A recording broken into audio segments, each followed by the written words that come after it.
we go. All right, Chuck. Where to start? Where to start? Let's go Uh, back to 1985. okay. No, I want to go back earlier than that. I want Oh, to go back wow. to '84. I want to go Okay. back to. I want to go back to the Mental Hygiene League. Okay, Oh, and I want to go back to Charlottesville. I want to go back to that crew there. Um, okay. What about that crew? That's my hometown, and the Mental Hygiene League was a gaggle of bohab. Well, not they were proto bohabs. They were actually a bunch of D&D nerds, mm-hmm. and you can tell I had a lot of important things on my schedule, which is why I'm hanging out. I meet this guy, Hunter Jackson. And Jackson, he he's not one of the mental hygiene leaguers. He actually is a gamer and an artist. And next thing I know, I'm looking at his sketchbook, and we have so much in common, and we hit it off. We're best friends in less than a week, Mm-hmm. and he threw me under his spell. Ah. I became the first slave. I was the first person to be enslaved by Hunter, and I liked his vision. I liked his art, and the fact that he was doing it and not just talking about it. That was alluring, Mm-hmm. and I wanted some of that energy, Mm-hmm. and so he gave me you know, he gave me stuff to do. He put me in some of his Super 8 projects. And all this time, I thought I was collaborating with him. No, no. Let's stay positive for a second. No, I want to jump back to one of those Super 8 movies you made with him. Yeah. You had the starring role in this project. Tell me Yes. about it. Captain Communist in the Ultimate Doomsday Device. Right. And we spent a summer filming that up in the backwoods of Virginia in Charlottesville. And with just about anybody that could actually follow direction for a minute or two, or even Mm-hmm. hold the camera while Hunter was acting himself. Uh, and we took that project to the Atlanta Fantasy Convention later that year, which was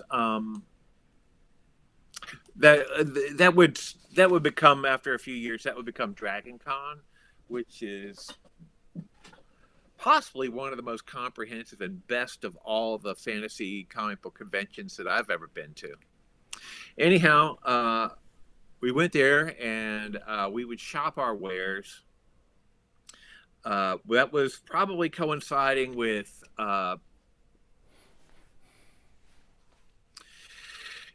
no, that was before GWAR. Anyhow, we showed Captain Communist, and they liked it a lot, but it was a bit of a departure for them because it was very gritty and punk rock and adult, lots of body count, and they were kind of into soft, fuzzy, warm science fiction, like maybe your Star Wars or Doctor Who or Ghostbusters. That's nice, wholesome stuff. It's just a little bit outside of Disneyland.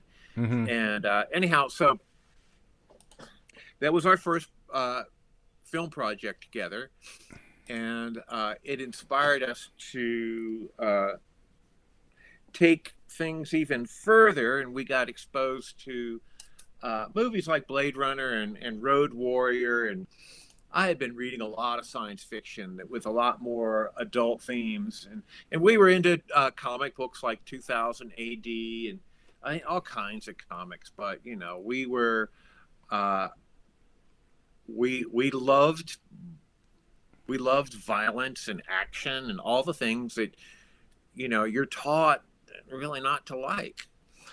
Anyhow, and so from that kernel, we decided to make something that, like, okay, well, it's got to be politically incorrect. So, all right, how about punk rock communists from outer space?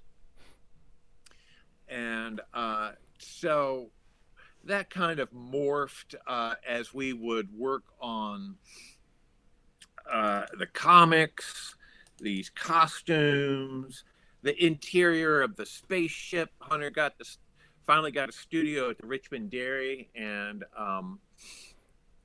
so we started working on this loose idea of, you know, these intergalactic space pirates who just happened to be communist.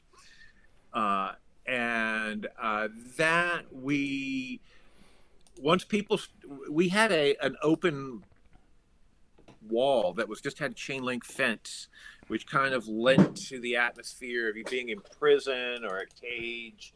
And we would have all kinds of pretentious art students come by, and they hated what we were doing, you know, because it wasn't their materials, it wasn't their kind of cerebral conceptual stuff that they had been inculcated to think was good art.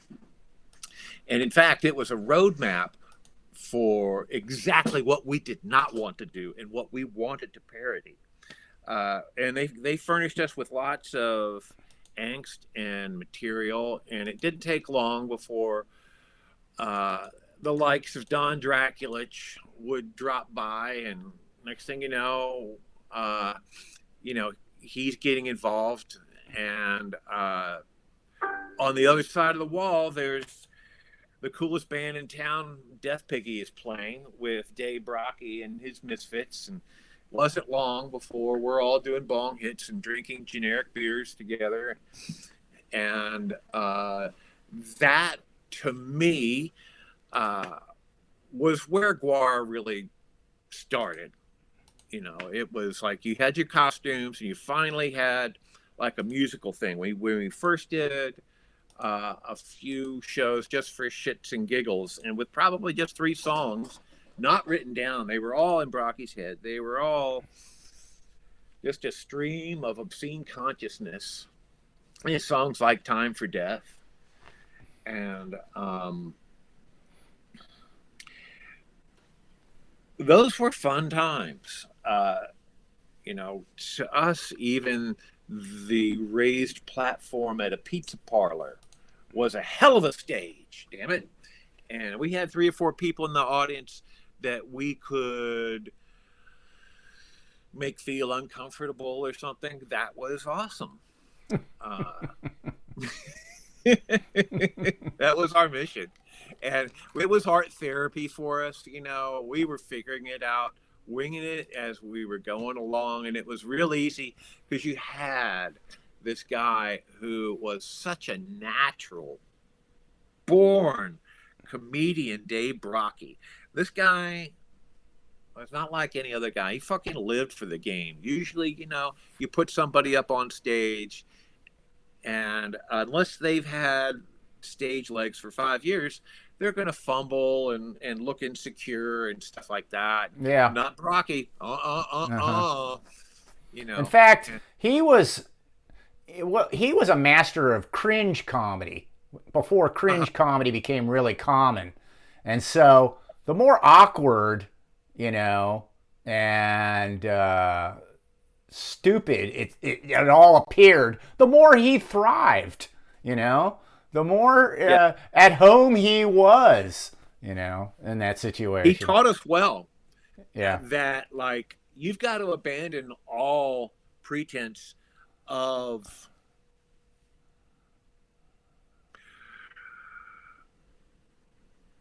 not self-respect, but like what people thought of you. Because when you hung out with Brocky, chances are you're looking like a goofbag too. And, you know, you're putting on these crazy costumes that we had, and you had to abandon all insecurity about what people thought about you. Yeah. And, you know, eventually you start to feed off it. It turns around. The audience is insecure. You feed off of that. So, just to jump back for the inspirations for GWAR, Uh-huh. uh, in the documentary I did, got Hunter saying how one of the things that inspired him was how disappointed and irritated he was with the last, I would assume, Star Wars movie. In other words, Return of the Jedi, the one with the Ewoks and all that. You Uh-huh. know, I would put it about the right year. Wouldn't that be 84? Probably. And it came out of that pissed off and disappointed. Well, we both hated Star Wars, Mm-hmm. and I really haven't seen most of them to this day. Mm-hmm.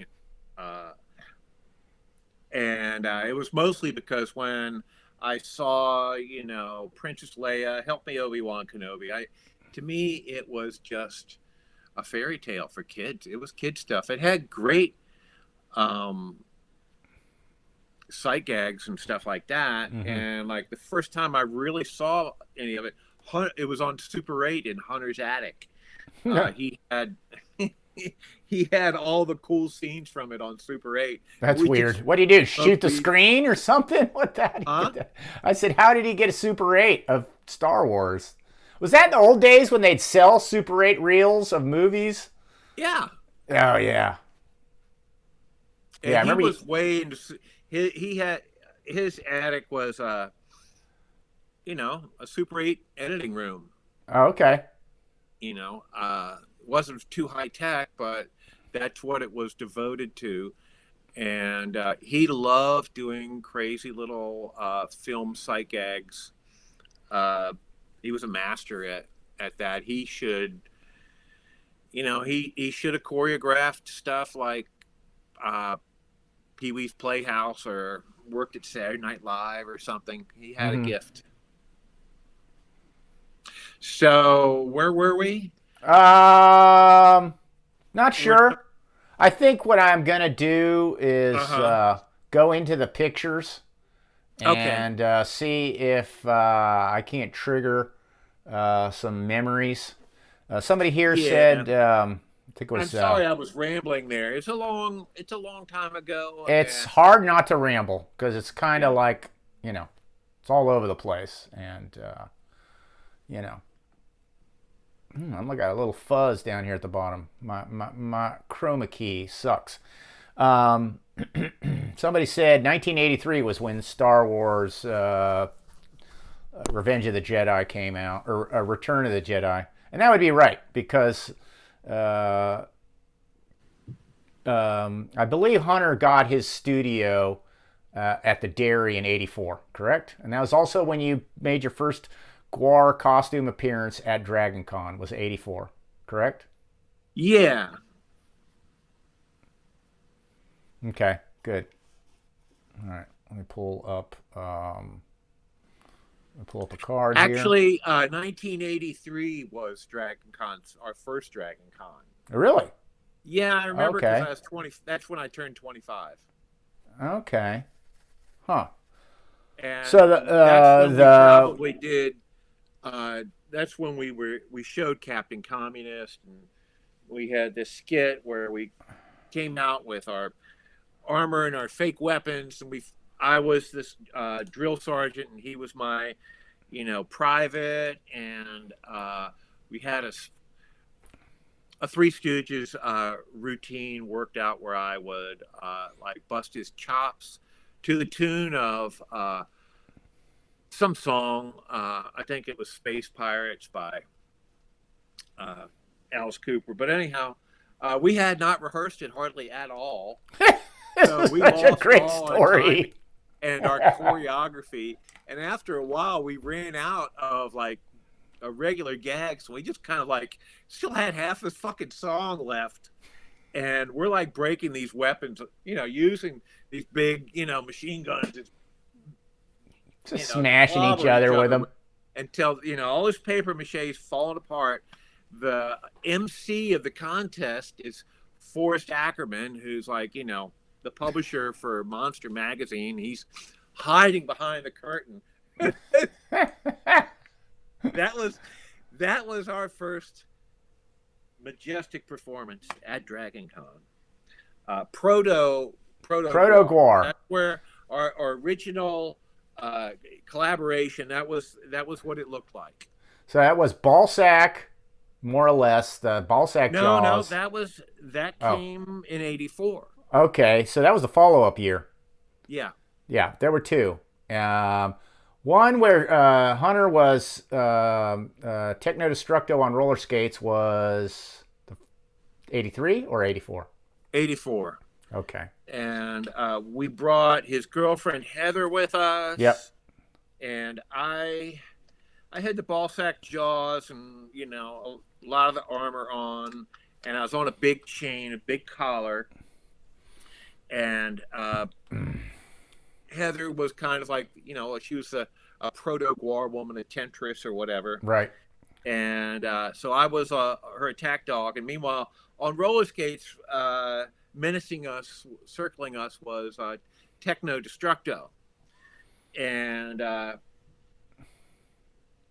so we had some stupid choreography where we were facing off against each other, and I somehow broke off the chain, and they had placed a unicorn on stage. A hobby horse turned into a unicorn, Yeah.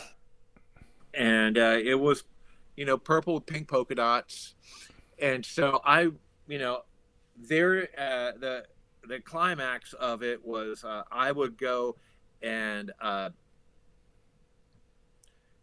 chop the head off of the unicorn and pull out the guts, and I was so full of adrenaline, and I'm such a ham bone, and the stage was so slippery that I flew off and landed into the first row of the bleachers, and right in the judge's lap. It could have been more of a flail, and I just kind of like kept it together, and I took off the head, and I pulled out the styrofoam guts, and I handed to over here Jim Danforth, filmmaker. Oh, Jim Danforth, the legend. Yeah. And over here is Wendy Penny, the author of Elf Quest, who we got our whole Unicorn Busters theme from. Yeah, the anti Elf Quest mythos was born. And so, with a slight bow after that, it actually seemed like that was a complete performance, exactly the way we wanted it to happen. Genius. And we got Judge's Choice Award for that, which was, It wasn't the same old shit. Everybody else was just doing stuff that already existed, right? Yeah. Look at our Star Trek gimmick, funny little parody thing. Here comes another Klingon. Here comes another, elf, whatever. Here comes another Doctor Who. Here comes another. Anyhow, so we strove on originality. Yeah. And that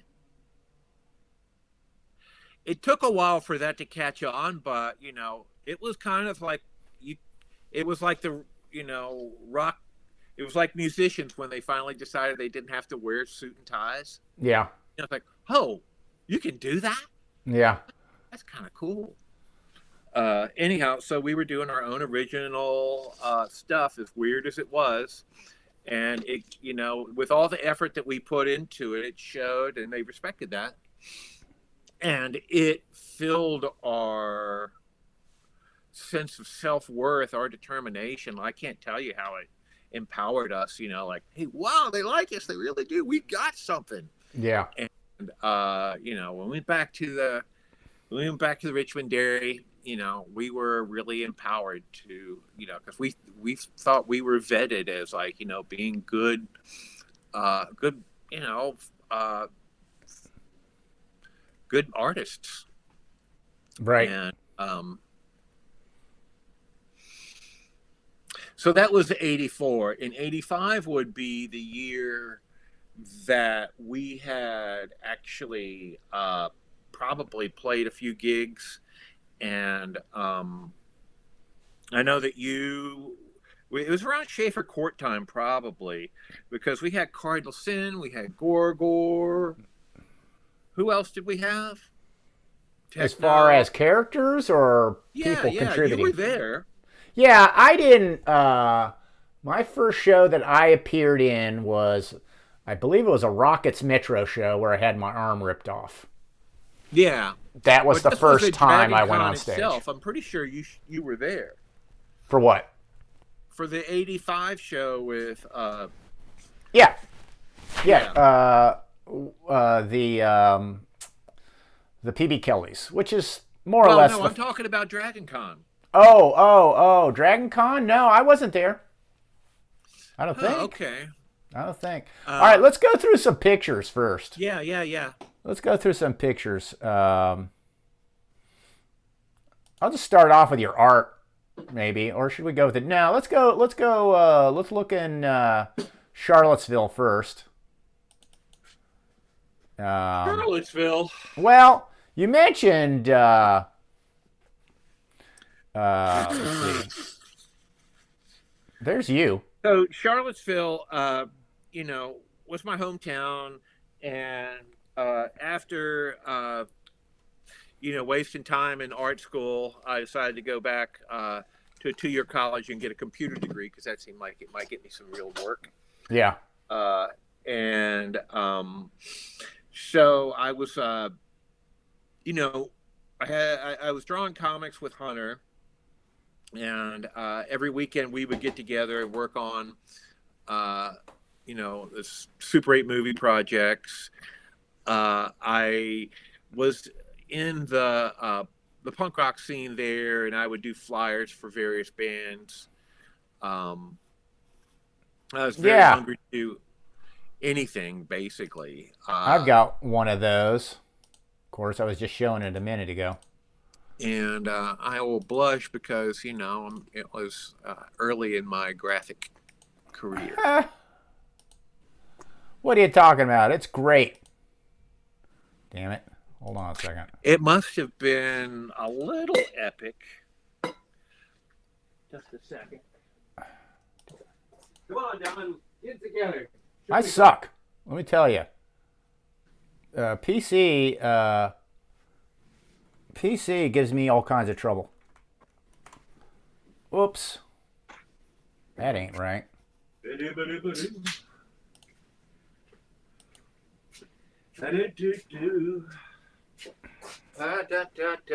I'm back. What's going on? Hey, guys.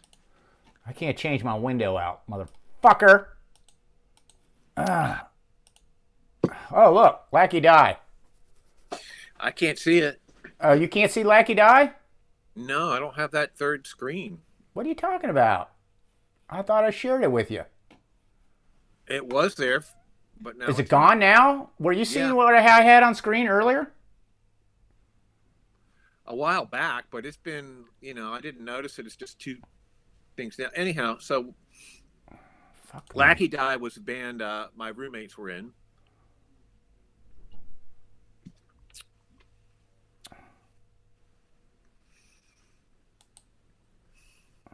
Maybe if he raised it up by your head and showed me it, I would be able to bounce, Well, anyways, let me go back to collab cam. And I think it's your fault. I blame you. Let me see here. I did it. Screen capture.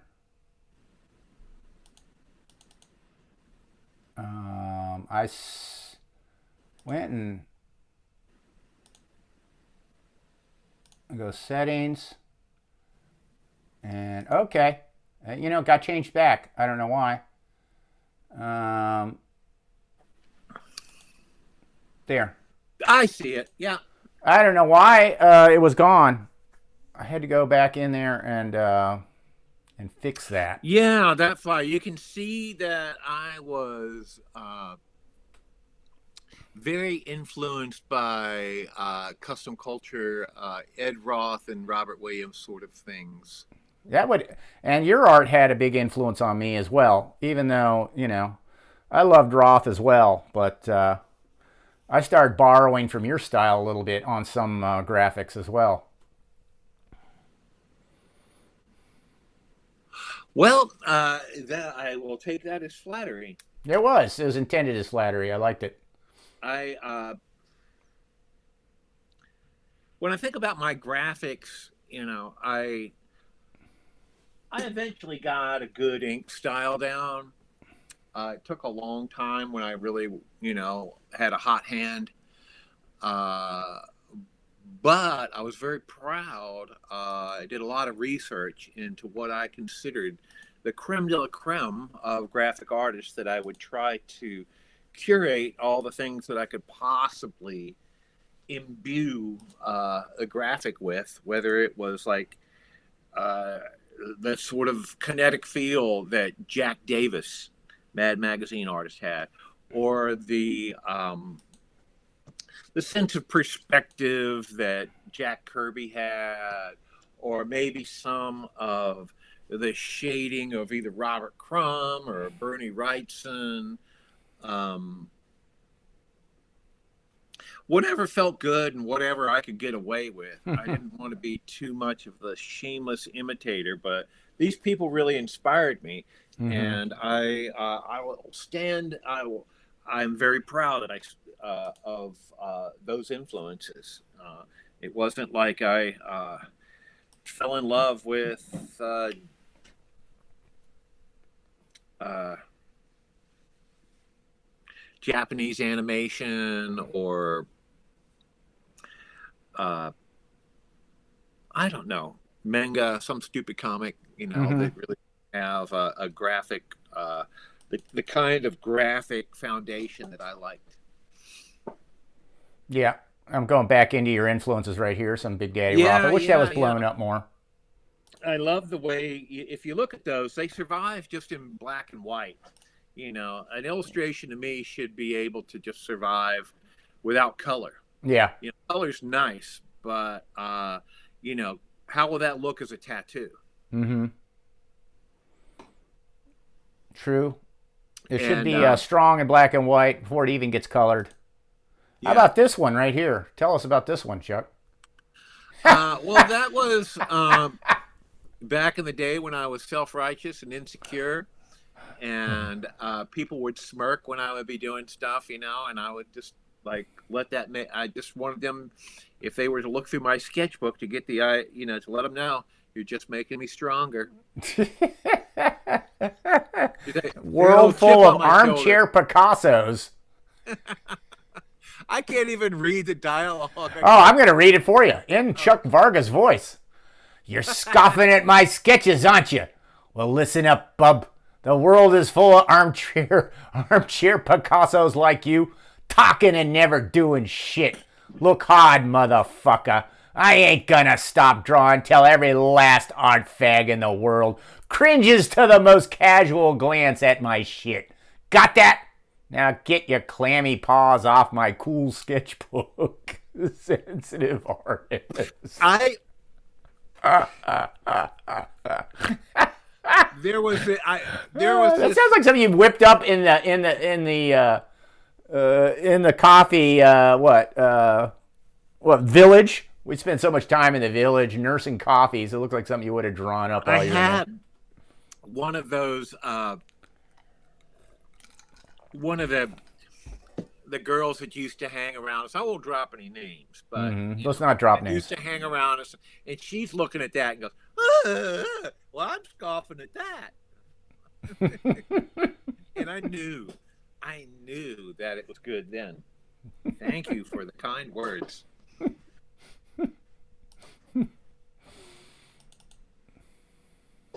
Oh, there we go. All right, let me go through them now. Just some random sketches. The best we could do, sad but true. A lot of Chuck's art went down with a boat when he moved up to New York. So just random little sketches is what we have surviving a lot of what Chuck did. This looks like something it was like along the lines of a meat grinder.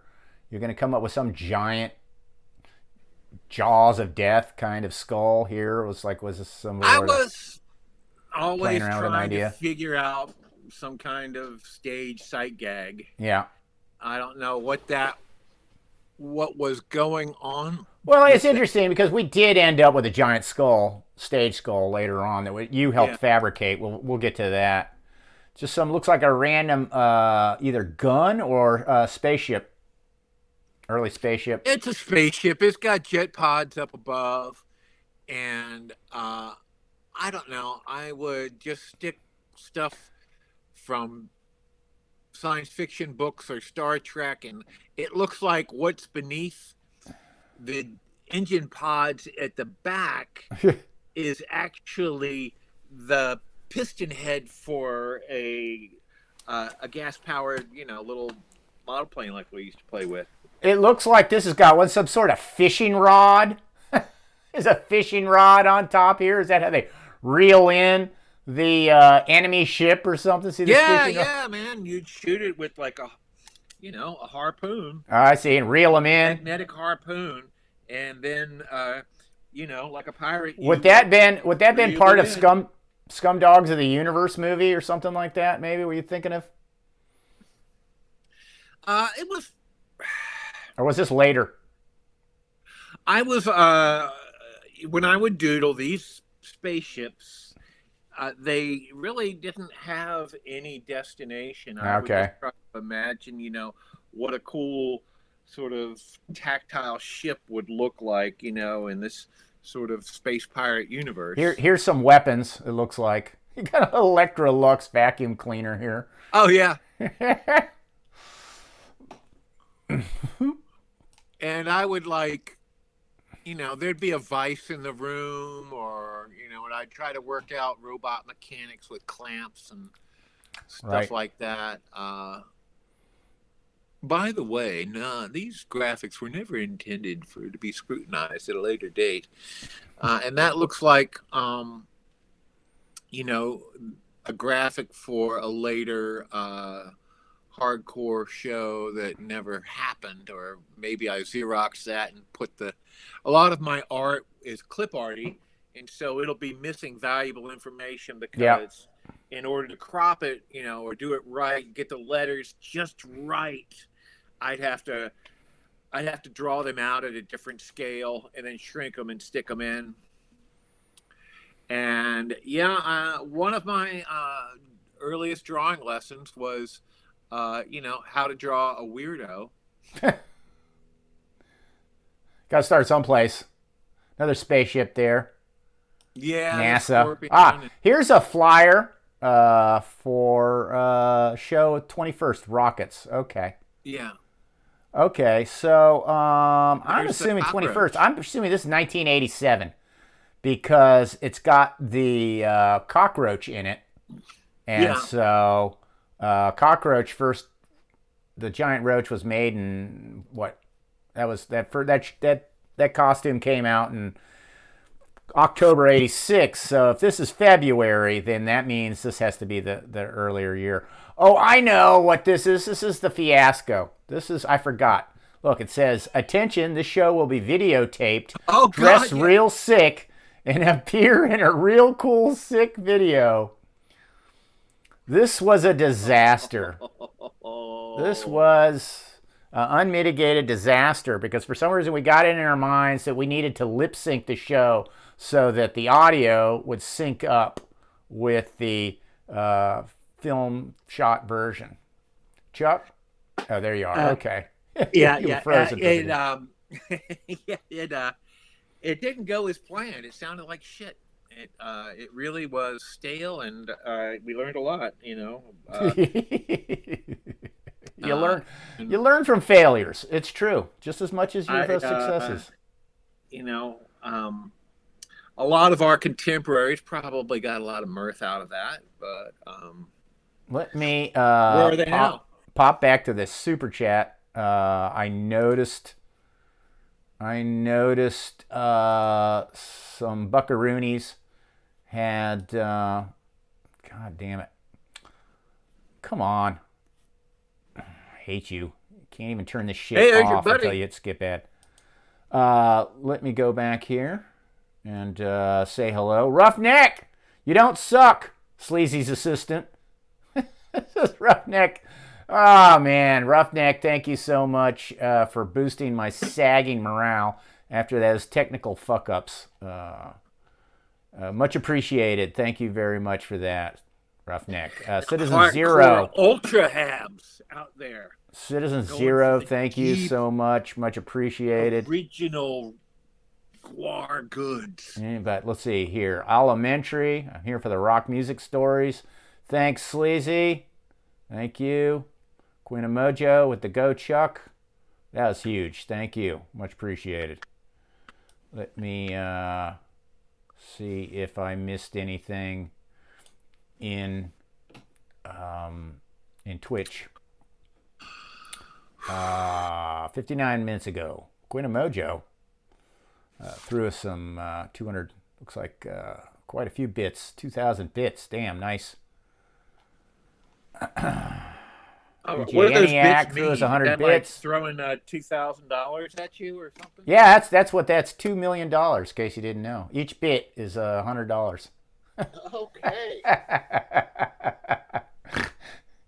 Keep it coming. So All right. awesome. Yeah. Well, Quint Amijo giving out the sub gifts too. Much appreciated. Quint all over the place. Slowing them around. Thank you for following. And Morai KSC. Much appreciated for resubscribing. All right. I just want to make sure I'm kind of caught up. Hype Train came through and I missed it. I apologize. Who threw that Hype Train at us? Who? Let's see here. Who threw that Hype Train at us? Yeah, level 1. Queen of Mojo, of course, threw the Hype Train at us. Thank you. Much appreciated. What else? All right. So back to the pictures. We got a guy who's not used to staying up this late. He's a little impatient. Let's get back to work. Let's see here. Okay, I went through these. These are just some of your drawings. Yeah. I mean, Okay, I'm going backwards. it's those just like ancient. I know. Ancient. It's almost embarrassing because, of course, this stuff sort of survived only because, in a way, it wasn't ever really used. Here we go. Here's one. This was a flyer, it looks like, that never got used. Yeah. I think I took it too far in a certain direction. It wasn't going to work out anymore. This is prototype pizza right here. Prototype pizza. Yeah, exactly. It's arranged like one. Look at the pepperonis and the mushrooms are all on there. Oh yeah. Well, it was mark it well, Bohabs. It was the first instance of where you're trying to show too much, and GWAR used that. We all did that too much. We did that for every album cover. We tried to pack everything in one little picture with their weapons and whatever. All right, so I want some origin stories. I'm going to blast off for this. I'm going to get an origin story from you. Damn it, I lost my vape. So here's Cardinal Sin. Right? Yeah, in the murder chair. So Cardinal Sin is a character. Was that not originally? It was Sultan of Sin, and was that not Mike Delaney? Taking the first time, it was just a cone. It was a road cone with a carved mouth. Is that what that was? Yeah, but I don't remember the Sultan of Sin. I do. Absolutely, but it wasn't very long. I think it was Sultan of Sin one time. Yeah, okay. And Delaney and Muscle had made this incredibly tricked out, beautiful murder chair, Yeah. which, basically they took a standard hospital wheelchair and made it look like a Formula racer. Uh-huh. And Cardinal Sin would sit in it and poor Delaney, it was in the first mask, it was really just a repurposed road cone. Right. Well, And you remember when he was on stage with that, all he had was kind of a green, it looked like some curtains, a poncho. That's all it was. It wasn't, he didn't even have the color scheme really at that point, right? yeah, it had not been worked out. Yeah. And so didn't Hunter come along and then he added the whole cardinal part and then made him into this chaotic good sort of character, would you Yeah, call it?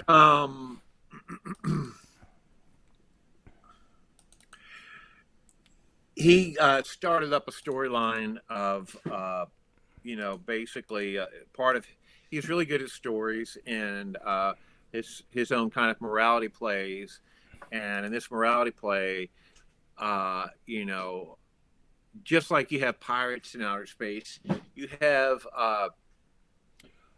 holy evangelist warriors Mm-hmm. in outer space. Mm-hmm. It Uh, was like if you used D&D, I'd say chaotic good versus chaotic evil is kind of what happened. Yeah, I mean, we were the guys that were getting in trouble and having fun, doing what you're not supposed to do, Right. but we were good, Mm-hmm. chaotically good. And Cardinal Sin was, uptight, anal retentive guy that, didn't want to see anybody, committing any kind of transgression. Uh, and he would make them atone in various Right. ways. Right. And they used the mythos was is they used the innocence of infants, babies, right? Yeah, So it's had this weird kind of abortion um, motif or kind of theme that was where they were deriving their power. it was. Gosh, what is that? I forget now. That what is it that you know those elitist the baby's blood that those elitists drink Right. Adrenochrome. adrenochrome. It was the same kind of Kind of thing. kind of idea. Yeah. The innocence of the babies would empower them. They The used first thing that I made was supposed to be the staff of sin, and it yeah. had two embryos and an egg as the motif that I was going for. So early, even all the way back in '85, we started having this, this embryonic theme coming up. All right, pay attention, Chuck. I'm gonna bring some shit up now. Okay, bring it up. All right, So, here we tell me go. what I Just gotta let's talk a little bit about the slave pit. I know it's not in order. What the hell? Wrong one. oh God. Wrong one.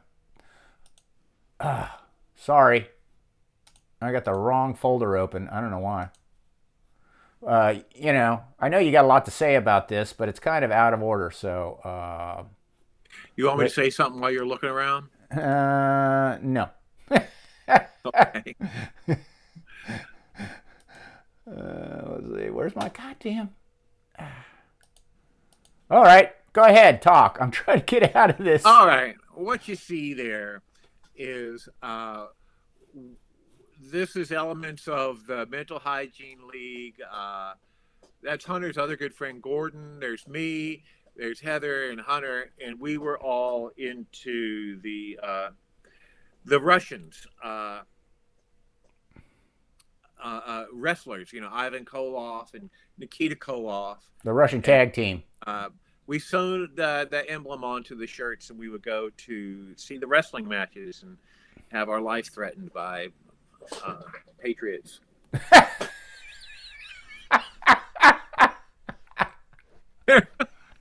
There was like this.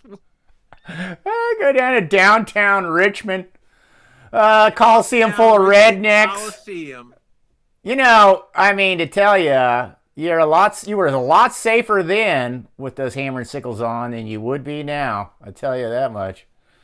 Uh, we had a big plastic chain that would go with it, and we Yeah. would cheerlead them when they would take on the do-gooders. And right toward we were getting dagger eyes from a lot of people. There was a lot of,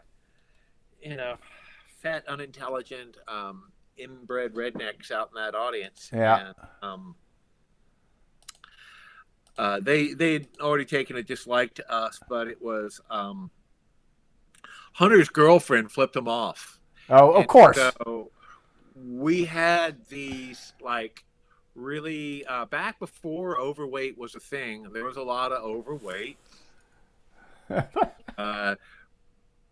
Female enthusiasts of say Ric Flair, they all started coming up after us, and we had nowhere to go because their stairs were clogged with people trying to leave, so we were kind of stuck there. These girls were climbing up the bleachers, bent on kicking our ass, and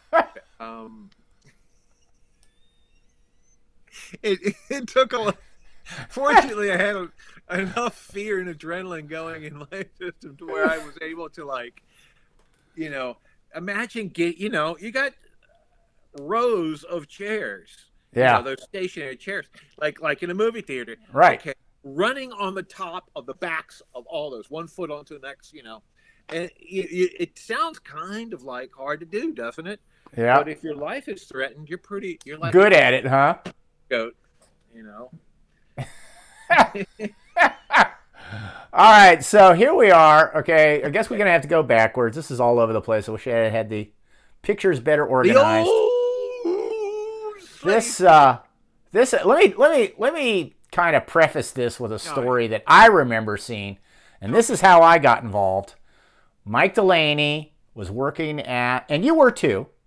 Mike Delaney was working at, and we all did, it felt like, but he was working at Lakeside Appliance as a delivery man. And he came to me and he said, "Hey man, you ought to come down to the dairy. This guy Hunter Jackson's making this movie, and we're down there all jamming on, art stuff." And so I thought it would be pretty cool. But yeah, when I'm down there and I'm watching you, and I remember you doing a whole bunch of work. And at one point, Hunter just you just worked on this for hours, or if not days, and Hunter just goes, this isn't the way I want it. Do it over again. Did you run into any of that? You remember? All the time. Keep your face in the camera. We can't see you. All the motherfucking time. Yeah. He was very specific about the look of things that he wanted. And, it's really when you don't have many materials to work with. Yeah. And nobody's provided you with a sketch of their design that they might have had in mind. Yeah. Then you don't often hit your mark. Yeah. And supplies were so thin then. Every glue stick was sacred. Every piece of styrofoam that looked cool was sacred. Yeah. And if you wasted that, then you were a flalo. And a fuck up, in other words. And which was a common theme. Yeah. Everybody was basically supplying art materials out of pocket, but Hunter in particular was supplying a lot of this, and as a result, I guess he felt kind of protective. But this was his baby. Let's talk about it a little bit. I think this was framed in by Guy Kurtz, if I'm not mistaken. This was framed by Guy Kurtz. I think I have it in a frame in its state of framing. This is the inside the slave pit. This is Hunter's space here. These are costumes being made. There's a early cardinal sin, right? And there's the roof of the dairy. And Yeah, that's the roof of the dairy. I wanted to, unfortunately, I wanted to talk about the framing. There's the framing. You can see it now.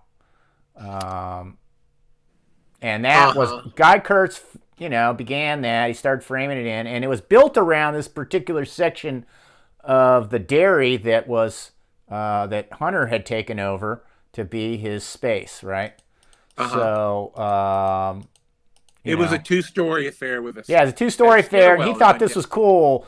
I mean, it was kind of fixated with this hole and this stairway, which kind of reminds me of the engineering room of Star Trek a little bit. Yeah. You know what I mean? Like this would have been, and that's obviously what was going on here. He's got these what looks like pistons. These were supposed to go in and out. I don't know why you have a handle. This a piston head. He left the handle on there. Obviously, was a lid for something, right? And this here was a vacuform mistake, right? And so he got a hold of that, and he decided, I think, it was going to make that into some weird organic brain kind of. Anything like that, was extremely rare in the world. And so you could stick it into a science fiction setting, and it made sense. Yeah.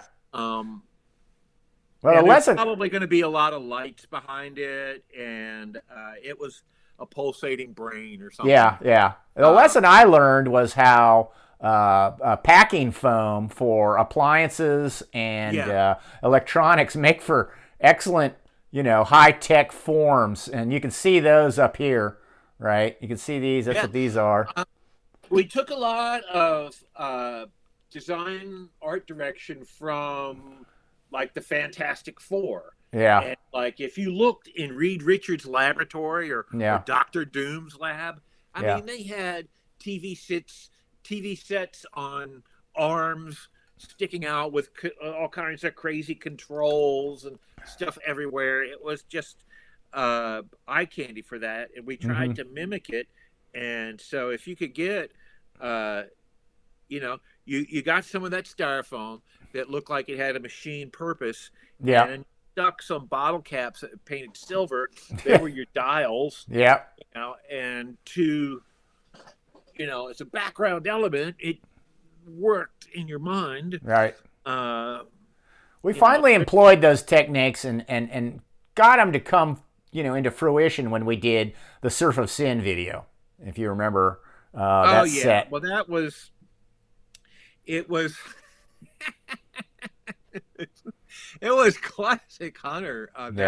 That style, that Mystery Science 2000 look of like, hey, wait a second, that's just styrofoam with paint on it. And you could see the puppeteer's shadow or arm behind it, and that was kind of cool too.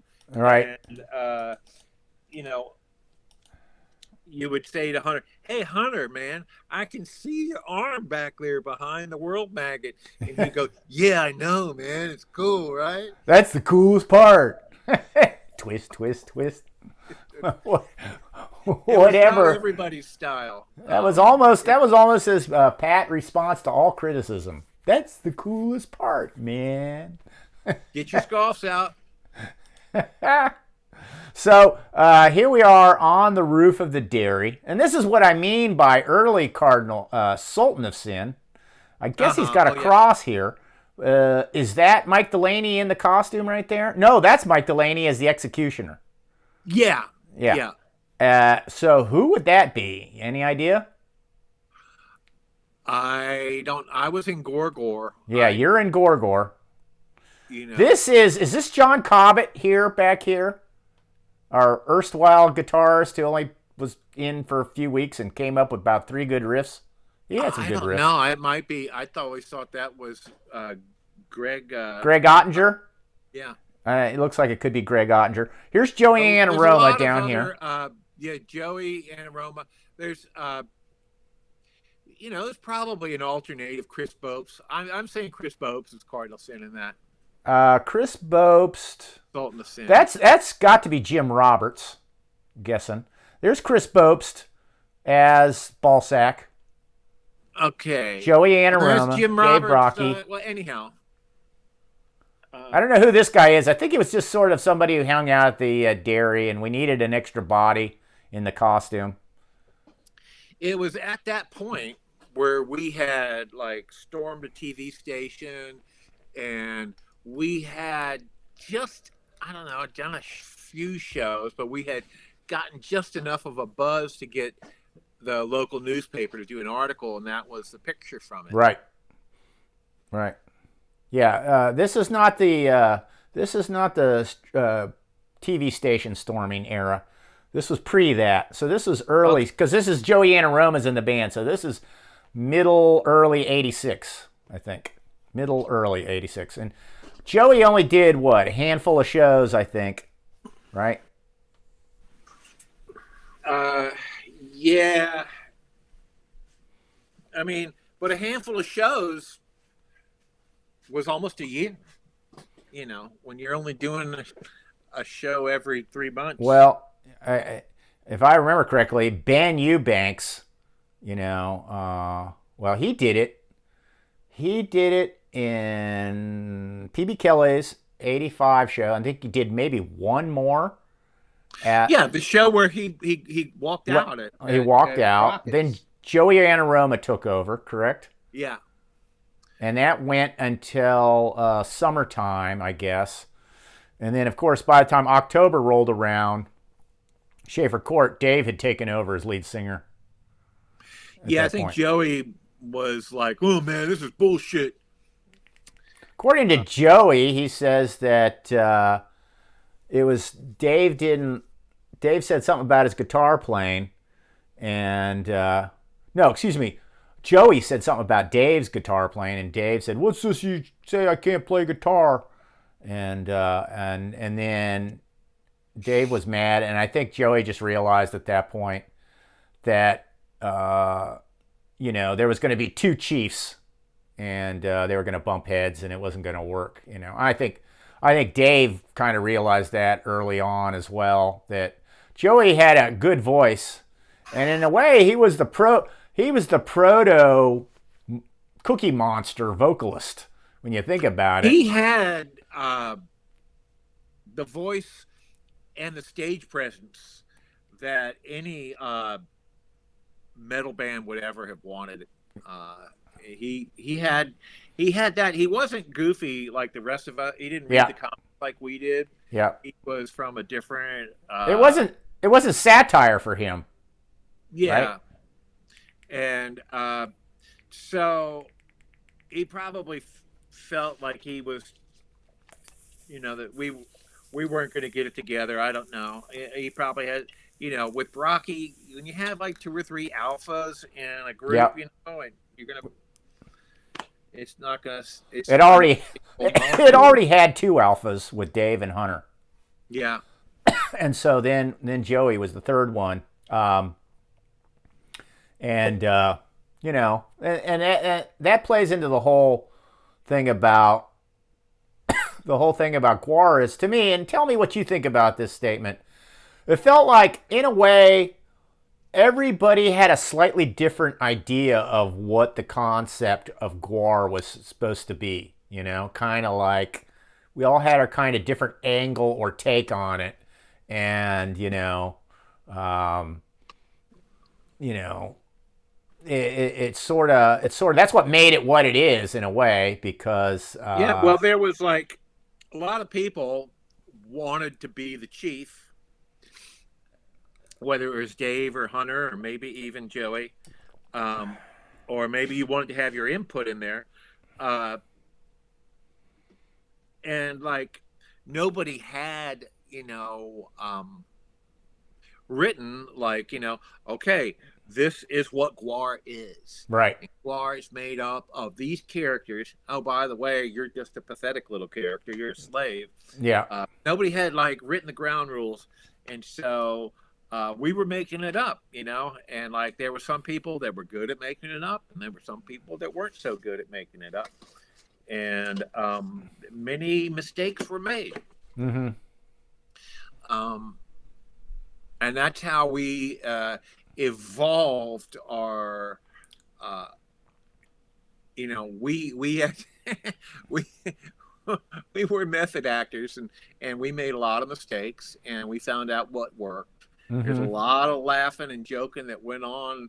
We would watch these videos and go, "What the fuck is Sexecutioner doing?" or something Right. like that. But I would learn, oh wow, maybe I shouldn't stand in front of the guitar player when he's doing a lead or something. Right.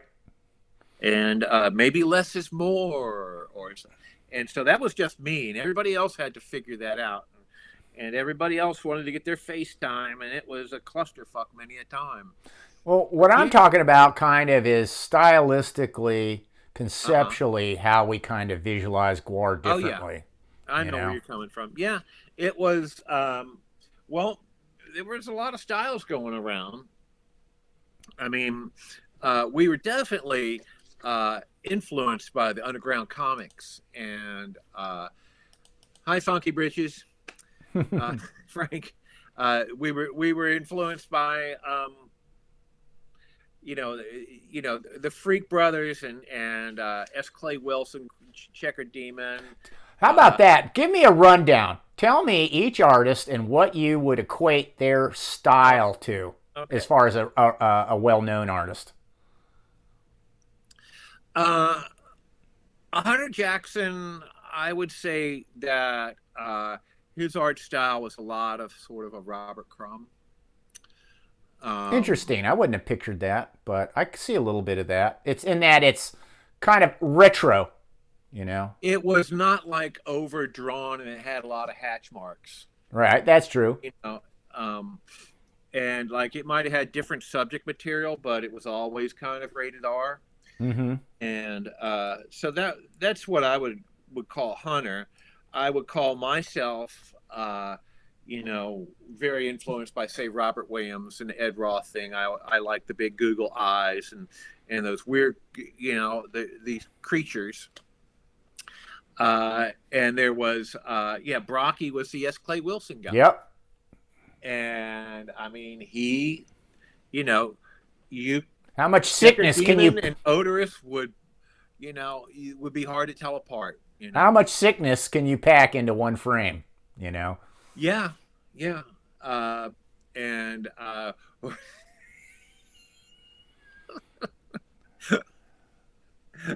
yep, um, and you were more true to like the hyper realistic Hollywood look of like a Rick Baker or something like that. Trying to be, but if it was an artist, I'd think it would be the EC, maybe. Uh Uh, huh. Mort Drucker, Mad Oh, Magazine. graphic style, yeah. Yeah. Which also spills out into a lot of our other personal Yeah. aesthetics. Yeah. And um, That's the we thing. wound up, huh?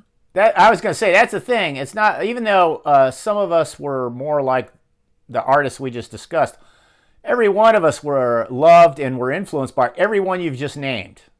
You Yeah. know, everyone you've just named, every one of us were aware of and were completely and enjoyed. Right. Uh-huh. So Hunter Jackson to me also you got to have that Japanese element. Was there Yeah. manga? Yeah.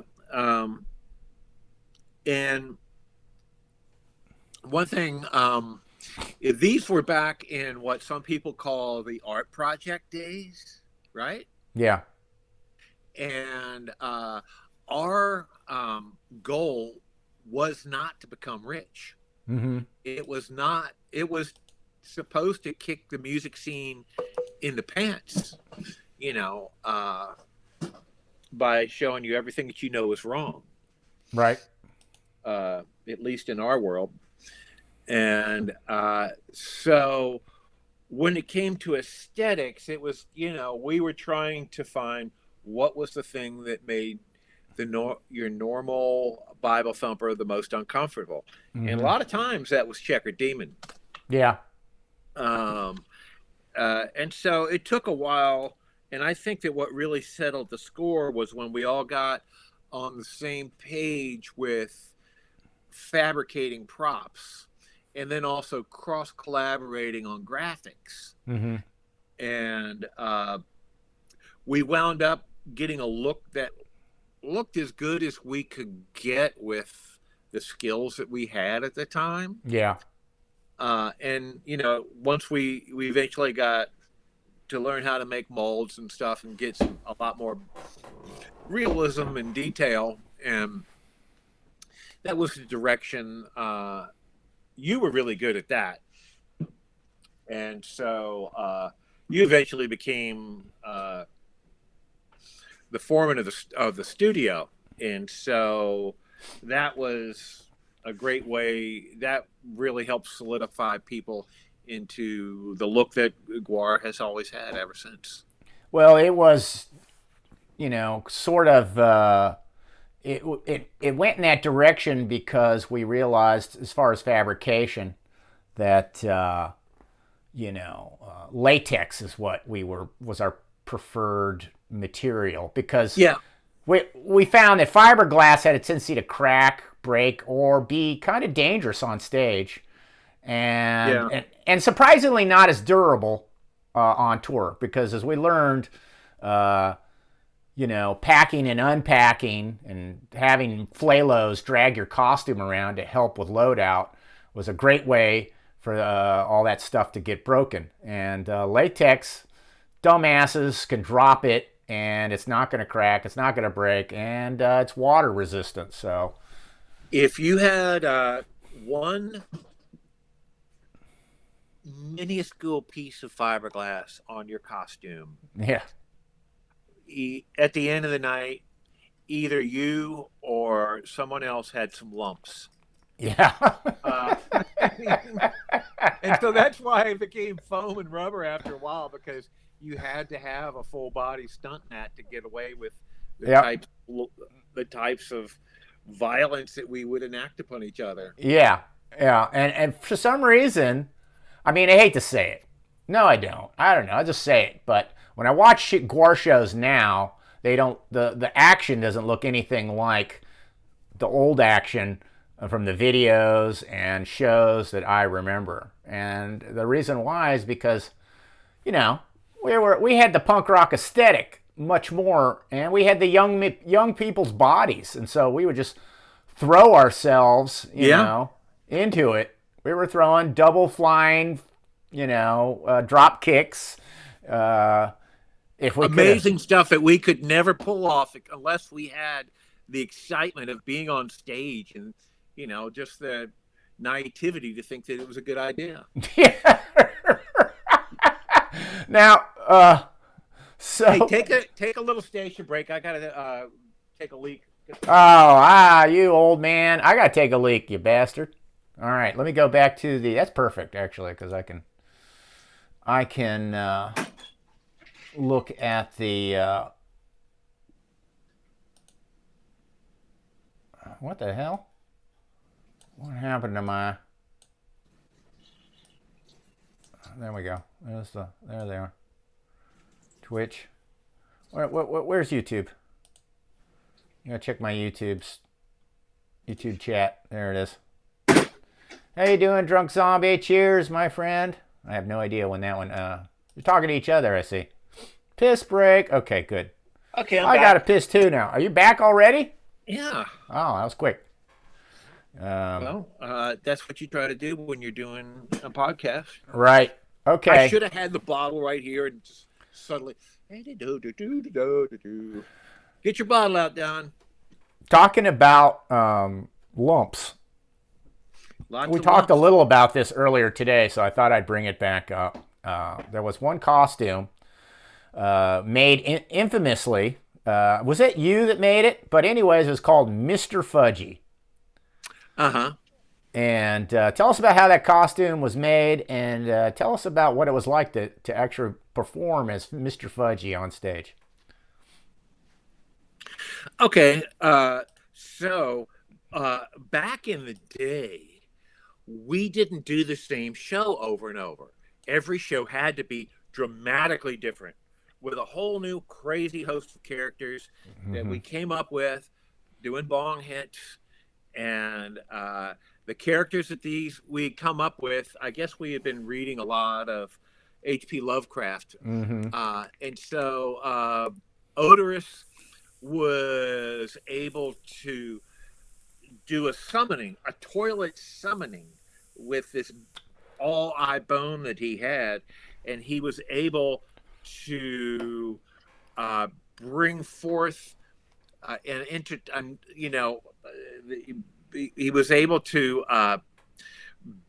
bend the dimensions into the plane of fudge, which is a polite term for Right. limitless diarrhea and shit monsters. And in the plane of fudge, there was this one monster, Mr. Fudgy. Right. And Mr. Fudgy looked like a fresh pile of doggy doo. Right. How was that costume made? Except for, a pyramid of dog shit, but at the top, he had a porthole. And in that porthole, there was an eyeball. Yeah. We had, like a round light globe that we had painted white with a pupil and put a little light in it. Kind of remind me of a shit-covered Dalek from Doctor Who. Go ahead. Yeah, and so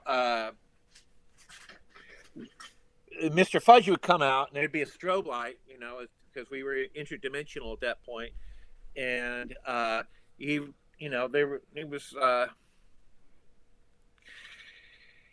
up getting clobbered. Well, now you got to describe how the costume was made. Describe how it was made. Okay, these things were made off on the cuff, and we had very little background in making these things. And, we had no background. We had no background, and Yeah. we couldn't be too picky with what supplies. And so, what do most people with a modicum of an art school background? Well, you should just make your shape real easy with like chicken wire. Yeah, I'll shape it with chicken wire, and then I'll put foam on the chicken wire, and then I'll paint it brown. Great idea. So, and we were like, just barely, the paint was still wet when we were loading into the show. Never tried it out, of course. Yeah. And so another thing was that, like, there was no concept of stage fighting. Right. The way that you made it look good was like you knock the shit out of the guy as hard as you can. Make it look real. It's foam, right? No one's going to get hurt. Dave's not going to get hurt. Well, he's beating the shit out of you. And so, inside Mr. Fudgy, it turned out to be an overheated hellhole with all these chicken wire barbs, sticking out. And sort of like a coat with cactus spines, basically, inside of it. Sweater on, and the barbs clung to my sweater, and I'm like, I can't maneuver. And I'm getting the shit knocked out of me. With that blind, with the strobe lights going on. And then, Mrs. Fudgy would come out. There was another Fudgy. And Mrs. Fudgy would come out, and we would have eyeball sex. Right. And that was a happy ending, and the plane of fudge disappeared, and the strobe light was off. We had 2 shows that night. The next show, I thought, well, I'm not going to make that mistake with the sweater. No. I forgot about that. You did it twice. Bare-chested. And man, oh man, did I... You came out of that thing looking like you had been in a fight with a bag of cats, man. That's what it looked like. It was a bunch of alley cats got into that thing with you, man. Better give me a whole lot of lumps. Oh, no. rockets. Just when you were talking about that strobe, it happened to me. I forgot what character I was playing. I think I played Cardinal Sin one time. One time. But anyways, I come out on stage. Yeah, and everybody ignored me. I come out on stage and I'm like, this is the one time I'm playing a heavy. And Dave, for some reason, everybody ignored me. And the strobe goes off. And the way what they did is they had the strobe, mounted, pointed back at the performers. And there's a whole bunch of stage smoke. And that's when I found out if you pump stage smoke and then you look into a strobe, it's just completely disorienting. It was like I was blind. I couldn't see. I didn't know where I was. And honestly, I started to feel this weird sense of disorientation and nausea. So there I'm on stage trying to be Cardinal Sin. For some reason, our half-ass rehearsal, I didn't have anything really to do. I was basically trying to act off of Dave, and he fucking ignores me, man. It's like par for the course then, man. But don't get strobe and smoke in your eyes at the same time, because you'll go into an epileptic seizure, man. Yeah, you're getting lots of lumps and, epileptic seizure. You're probably high, drank a few beers before you got on stage, No wonder and of course, I can't remember it so well. Okay, of course, once we got on tour and we started doing it full time, then everybody developed a stage smoke lung. Remember that? You get essentially, you get this mucus inside of you that you can't shake. This chest cold that stays with you. We called it stage ick or something like that, if I remember correctly. Well, it was that smoke is made from heated glycol, which is basically like cooking oil. Yeah. And so if you were in a tight little kitchen of some,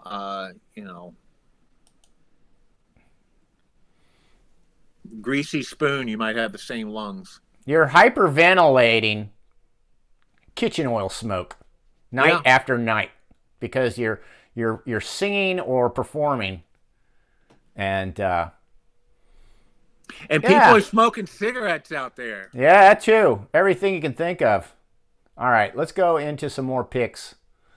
Let's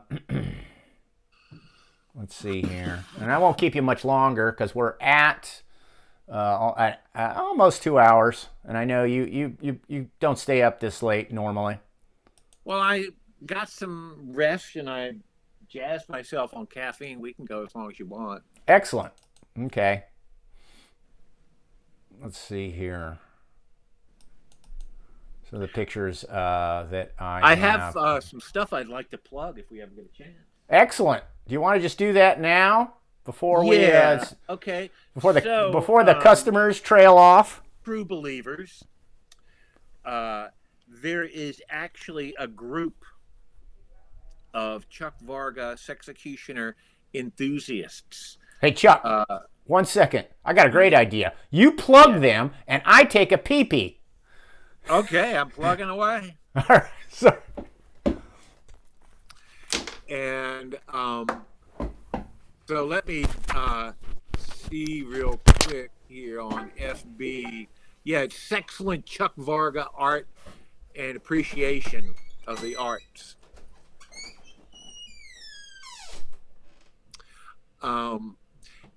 And on that, you can find out it's where I encourage a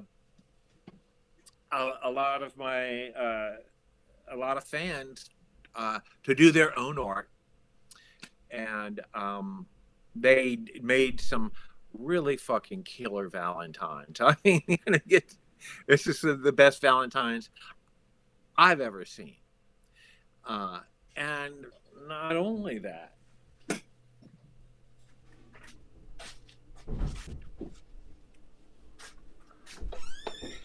but soon to be released, Now, this isn't something that you're going to get from Spencer's Gifts or, on Etsy.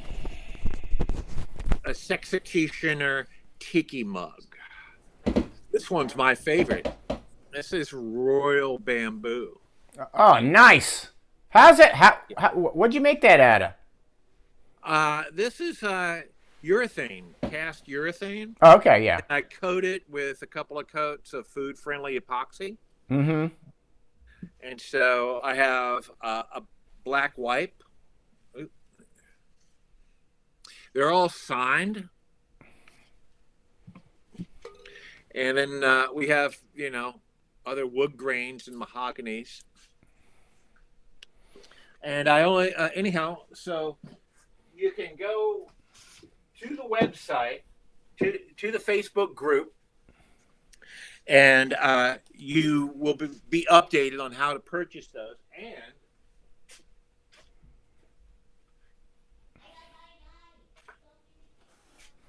I started several masks. I don't do this very often anymore. Mm-hmm. This is the original recipe Sexecutioner. Yeah, I remember. And he's still in process. I still have to finish up his laces and this is the mask that I wore on stage. Right. You can tell it's got high the last quality. incarnation, basically, because you went through several, right? Yeah. Notice the rugged working zipper. That's in nice. The back. Notice the custom base with the nameplate on it. You're not going to get that from some of these Hyperreal Productions. You're not going to get that at Toronto. You're not going to get that from Hyperreal Productions. I'm too cheap. I put a lot of pride into these things, and I do it to make extra money on the side because I'm trying to retire one of these days.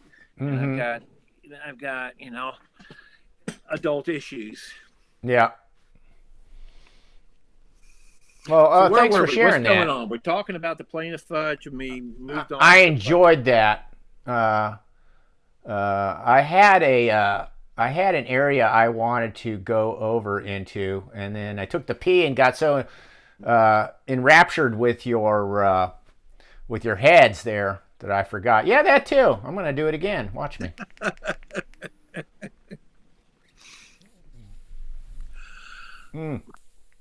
Anyways, if there's any questions here in the chat, I can start passing them on to Chuck. Okay, and why don't you guys throw something at him? There's so much to go that we could possibly go over. It's easy for us to get lost. Well, this is one of many. I want to get a lot of members, as many as I can.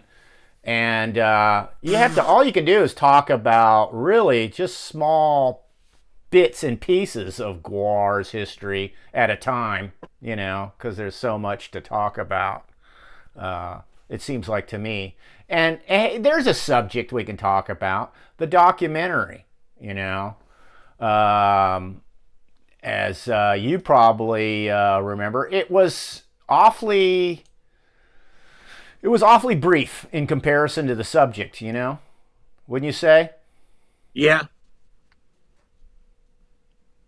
There's a lot of subject there. A lot of subject, and a lot of people who didn't get their horn trumpet duly tooted like they should have. And one that we both agree on, and it bothered us, was Dave Muscle being left out of that. I might have told the story before, but he was absolutely crucial. I mean, he was almost our financial sponsor as well as our technical advisor in those early days. So anything that really ambitious, giant meat grinder, things like that, and or financing the first bus. He bought that bus. He's the only one that had a good job and money. The rest of us were flalos. And He financed that first bus, and he had the technical tools and wherewithal to know how to modify it. Rewelded, cages and supports inside of it, and made it have bunks, berthing areas, and lounge area, whatever you want to call it. Um, can you talk about Muscle at all? How when you first met him? Yeah, Dave Muscle was brought into our group by Mike Delaney, and they knew each other from VCU sculpture department. And Dave Muscle was mild mannered to a fault. He was very low key, introverted, but don't let that fool you. The guy was a mountain of quality. He was happy to hang around us. And we were happy to have him because of what he brought. What he brought was he had a master's in sculpture, right, and I think that he was actually like the teacher's favorite. Yep. I mean, because they got him that job of fabricating. They brought him over from Iowa to VCU to be in the master's program, I believe. Yeah, and master's he degree. Got recommended to be a lead fabricator. They wanted to make him into faculty, I'm sure. Yeah. They were planning on. I mean, he was on a fast track to be sculpture faculty. He had all his tools. He had a lot of tools. We didn't have shit. Yep. He could make anything. Yep. He was a great problem. First mold I ever learned how to make was from him. He was when I say mild mannered, you really couldn't get him to like blow his horn. He was the opposite of a lot of people who would talk a lot of game, but they couldn't really bring it when it came to like make. You couldn't really their great strategies were a big piece of shit a lot of times. Yeah. Not Dave Muscle. And so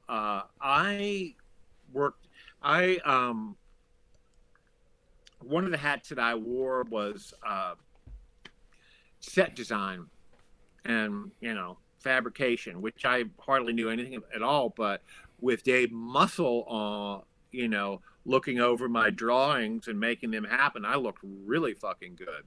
And those things worked. They were solid. They transported well. They didn't hurt anybody. It checked off all the boxes that I would not have checked off. That's for sure. And he did that with in a lot of other departments. Like you said, he was the one who ponied up the money to get the school bus, and he, welded the bunks on it. He welded the burglar bars onto the slave pit. He built the practice room. I mean, anything. And he, you didn't hear much from him, but he got it done. He made us all look really stupid and lame. Yeah. Because we were in comparison to him. He, in his copious free time, we had played a show with the Butthole Surfers, and they had this effects module for their soundboard. I think it was a SPX 19 or something, but it could make you sound like anything you wanted to, with all kinds of echoey harmonizing effects and stuff. Right. And so he taught himself how to use that. And it wasn't just like a microphone and then press a button. He actually had to reprogram that in part of the recording to make sure that it algorithmically it sounded correct. And he spent all night getting sound bites from all these movies and all kind. And so when you went to a GWAR show, before anybody even got on stage, you had this soundscape. Yeah. Oh, just like, what the fuck is that? Are we in the middle of a dismal swamp? What was that monster I heard over there? Right. This gurgling toilet beneath me or something? And you hear people like GWAR sucks.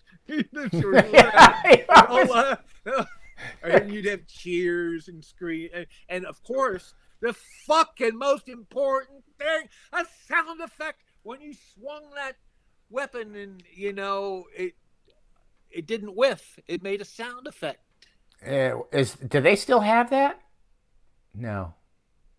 So as an old school, as an old school GWAR member, I just can't picture that. I can't. That just causes my brain to lock up when I'm watching a stage show. Somebody gets hit with this big weapon and there's no noise, because I've been trained.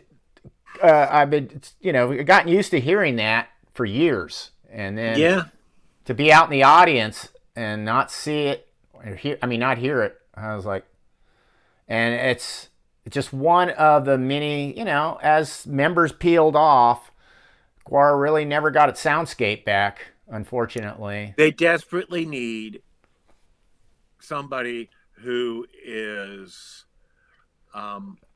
gifted at the keyboard, whether it's that, as a traditional keyboardist or as, providing that soundscape, the Foley or whatever you want to call it, when you have a theatrical band with with the choreography, with a lot of action taking place, a lot of impact. And that's what we were all about, was how much impact, how much stimulation can we shove down these people's throats?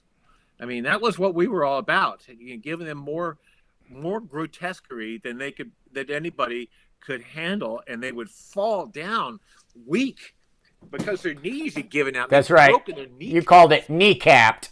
Yeah, it's your phrase for it. Done our job. When we had, you couldn't describe what you had seen. It was too intense, too much. You're covered with blood. I'm fucked up. I don't know what just happened to me because my kneecaps are broken. That was the aesthetic that we wanted. That was, fuck 15 seconds of fame. 1/15 of a second was enough for you. Yeah. But we had a whole hour of that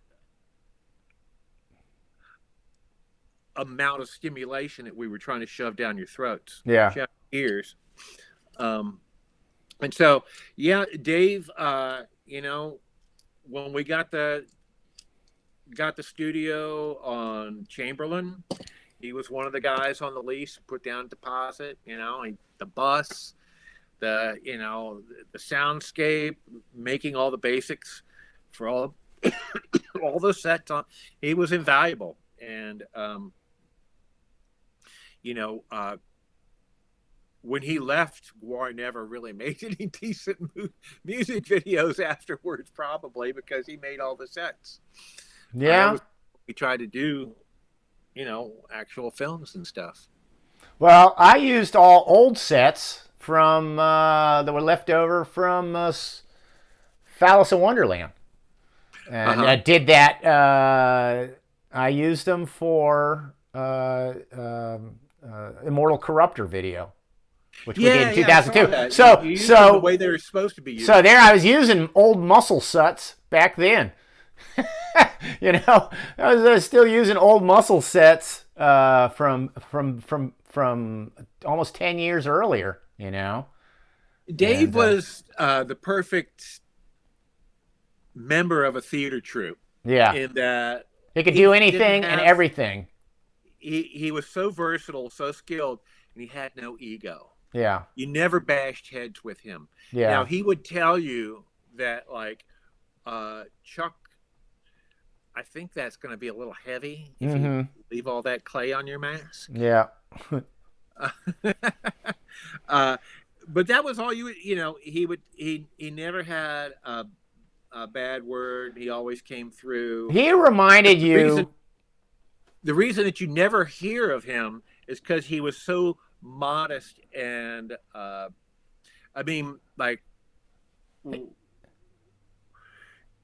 he not pay him? You couldn't pay him to blow his own horn and talk about how he had these grand designs for the band or this or that. He hated that. Yeah. Well, he reminds me of Iowa. Like, this is what the people, a farm boy from Iowa, would had the personality. It's like those are the kind of guys that win wars. That's why the military loves them, because you take them and you stick them in all these kinds of crazy situations where they have to improv and be mechanically competent, you know, and that would be him. Just like in a way, that's kind of what GWAR was like. In a way, it was sort of a, I wouldn't say it wouldn't equate it to the military, but it had aspects of it because it was arduous and punishing yeah, it was grueling. It was lack of food, a lack of money, and lousy sleeping conditions, and late hours, long hours, lack of sleep, aspects like that, and you know, uh, also in the military, sometimes you just gotta let you let one guy lead, and you don't sit there and he wasn't the kind of person who would challenge other people's authority. It was like the rest of us would. Dave, you're full of shit. Uh, it was more like, and I'm talking about Brocky. I'd be like, if I was like, occasionally confront Brocky or say someone else's idea was not good, but he never did that. He never, like you say, he would only reject something on the basis of it being technically impossible. Like you say, won't the clay be heavy? But otherwise, it was, Once in a while, when somebody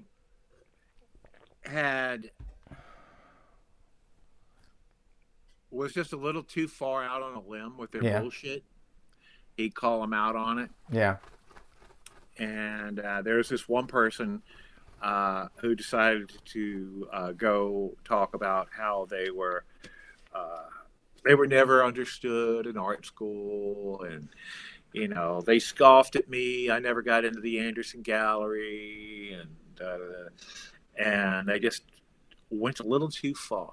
yeah. And just Dave just said, "Let me tell you something about your art. It sucks." And man, I was not there for that. I would have remembered. Platoon. Just one. When Dave Muscle says something, you better fucking. No, people listen. People listen. Yeah. All right, I'm gonna jump back here. All right, because I found another little picture, but I thought this was because we had talked about this earlier, right? And this gets to kind of the soap opera that is GWAR. And that is essentially when GWAR kind of diverted from being a movie. And of course, it wasn't GWAR. That was a name that was invented by Dave's crew. Tim Herman, from what I understand, Tim Herman came up with the name, but Dave really coined it and kept it alive. But it was going to be Scum Dogs of the Universe, right? And Yeah. so once Dave came up with the idea of wearing the costumes and as Death Piggy, then this GWAR band started to grow legs, right? Now you and Mike Delaney, you guys got a place together in the dairy, right? Yeah. And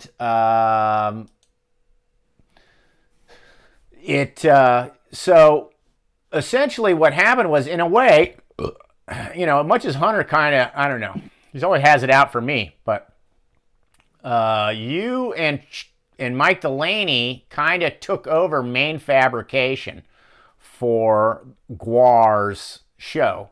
It started happening at a place called The Swamp. So you had this place, you had a joint fabrication studio in the dairy called The Swamp, and you had a living place that I have up here on screen right now called the Chateau of Sin. Yep. And there's Spike, and we were bad boys. Yeah. Yeah, and the fabrication space was pushing 800 to 1,000 square feet. It was It was pretty huge. big. It was Uh, huge. I can show you some. Maybe I and can't get a picture we that got that shows it. whole space for $75. This is your couch. I don't know why. Somebody took a picture of that. Not the most exciting picture. Who's this, by the way? Recognize her? I can't see. It's not big enough. Chateau of Sin. Some poor hapless female, I suppose. So Poor. could be the original HB. You would call him a scrap. I hope I didn't insult somebody. Um, Yeah, I thought maybe you might know. So here it is. Let's see. Let me try to blow this up as much as I can. Should have done that in the first place. that's me with the orange shirt, and there's Ted Hay and some other unknown person. Okay, which one's Ted Hay? The one in the middle? Yeah. Okay. And you don't know who this guy is? No. I was ready to name him Randy Collins, but Oh no. I don't know why. I just thought this That would, dude. One of them was a good big culprit. disservice to him. Okay. All right. Excellent. Let's see here. Let's go. Other way. So here is Dave and Hunter, right? Okay. I don't know what Dave has in his hands. It looks like some kind of GWAR props or garbage or something. You can see, Uh-huh. I don't know what that is. Something to make him look funny. Yeah, and this hat looks like a Joe Cregan hat. Joe Yeah, Cregan Joe was a Cregan guy. jester hat. Yeah, he made a jester hat. Oops. Oh no, not this again. So back at the swamp, uh, we had a different business model than Hunter did. We were like, we would invite our other sculpture misfit friends to come up and help us make this elaborate set that we had drawn up this day for this show, like at Schaefer Court. And yeah, I drank heavily at the time, and so there was always a lot of beer around, and people, that's a great way to get people motivated. The art was often sloppy, but Mike Delaney described it as the Tom Sawyer, yeah, ruse. yeah, you're making history. Have another beer. Make that bone good now. Make that a really good big dinosaur bone. And so we came up with all the ancillary characters of Cardinal Sin's troop and other bad guys. And we worked on that every night. We had a lot of fun. Those were good times. But at the same time, we managed to alienate Hunter. And Yeah, that's what I wanted to touch on, right? And so I hadn't seen Hunter for like a couple of months practically. And I was like, what the fuck? We used to hang out every day and get high or something. And so I like asked him, and he goes, you guys are out there like doing your weird shit. Weird shit. And fucking up. And, I'm going to finish my movie.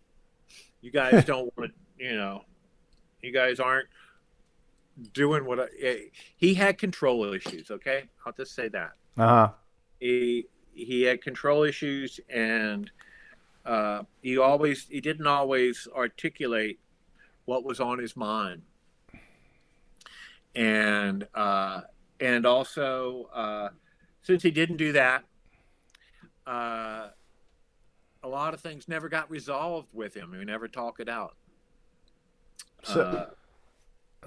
So that kind of alienated him, and he eventually, that's when he took all the costumes while we were gone and hid them and moved to Detroit.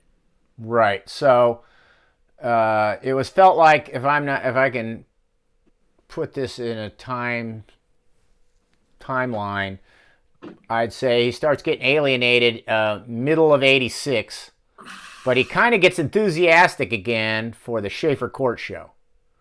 But Oh yeah. what we don't realize is that while we're getting ready for that big show, he's already planning on moving to Detroit shortly afterwards. Is that right? Sort of, kind of. I mean, like, he had help from Because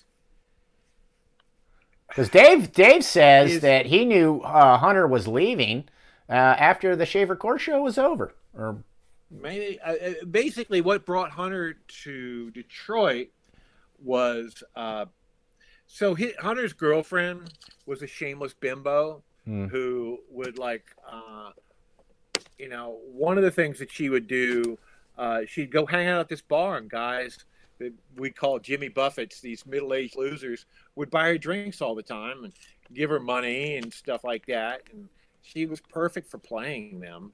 And one of them lent her money to get a Porsche 914, the worst Porsche ever built. I remember that one. And so she's ugly like, too. "Oh, I've got my Porsche. I'm driving across the Lee Bridge." Well, she forgot to fasten the hood down very well, and it caught wind and flew, curled up over. And, well, it car. She wasn't driving the car much after that, and you're drifting off. Okay. He owed the guy a lot of money for coke and all this other stuff. So she went to her parents in Detroit. I see. So she was running away from issues here in Richmond. Yeah, she was getting away from issues. And, Hunter was pussy whipped, and he was, he felt like, he had been betrayed, I guess. He felt like, and he was kind of like, it's a few things coinciding. He wanted to be with Heather, and he says he thought Richmond was a podunk town, and when he went to Detroit, he'd be able to get into, make more money. But it was funny for him. I don't know. He went over and went straight into, I believe, print advertising is what he started working on over there, and it was the boring stuff, right? He was doing layup, and I thought he was a security guard.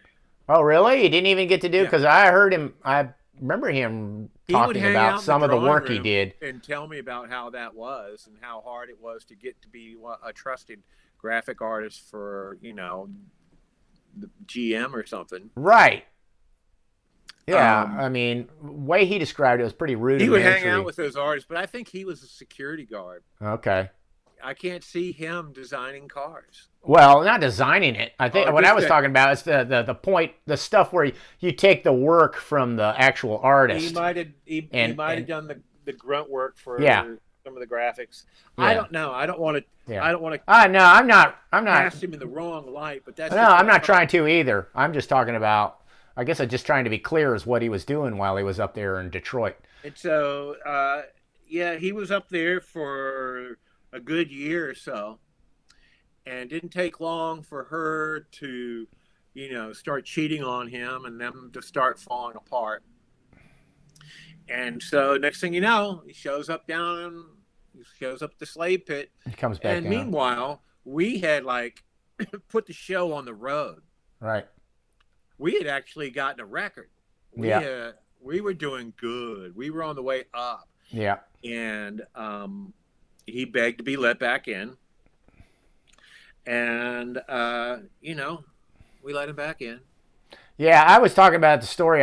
The thing I really regret was trying to remain techno destructo when he was back in. When we could have done that bozo techno thing, or we had two technos or whatever. I look back on that. It was such a stupid, But at the time, I felt like, well, first of all, I really wanted to get on stage as a fighting character, not just Sleazy. Even though Sleazy's fun, I wanted to be an action singing character like everybody else, ultimately. And so I saw that as that vehicle, and it's so sad and dumb that I couldn't have just said, well, what? I'll just change it into something else. Because I'll tell you the truth, I didn't like being in that costume. You know, I didn't like it at all. I didn't like my ass hanging out with those little stupid Wilmas on. You know, my skinny little legs and With my those little college fiberglass. my college boy face, trying to be all badass. Uh, it was not a character that suited me physically, whereas it suited him perfectly because he's like a GG Allen. You really do believe he's GG Allen with a jetpack and a claw arm. You know, it's what he reminds you of, and it fit him. He's very, very particular about someone stealing Oh yeah, I know. his ideas. Oh yeah, And or so just yeah. that was, I mean, not that he had, I won't go too far with this, but not that he hasn't stolen other people's stuff too. Right. Well, I did. I made a big mistake. The first time I crossed that line was uh, I took the face gear that was Niplius, and we gotten rid of Niplius, and I came up with the Libido character, and I got that guy to come by who was a potential like huge step forward for us technologically. I don't know if you recall him. He only came by once or twice, and he helped put in these kind of like light up eyes that were. And Lee Beto's costume, I modified it. So I gave him horns, some sort of, I don't know, straight up horns like that.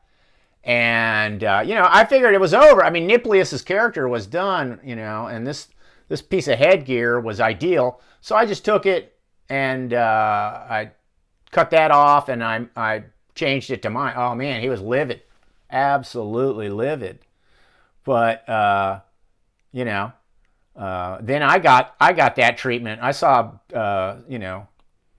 Gorgor's head get turned into Gore Borg by Scott Krall, and so I was like, now you know what it feels like, It happened to everybody.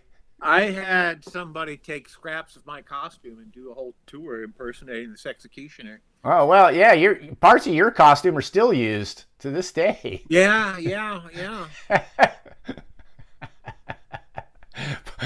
We won't mention them, but yeah, Ninja Turtle. They aren't quite as fleet of foot as this executioner. That's right.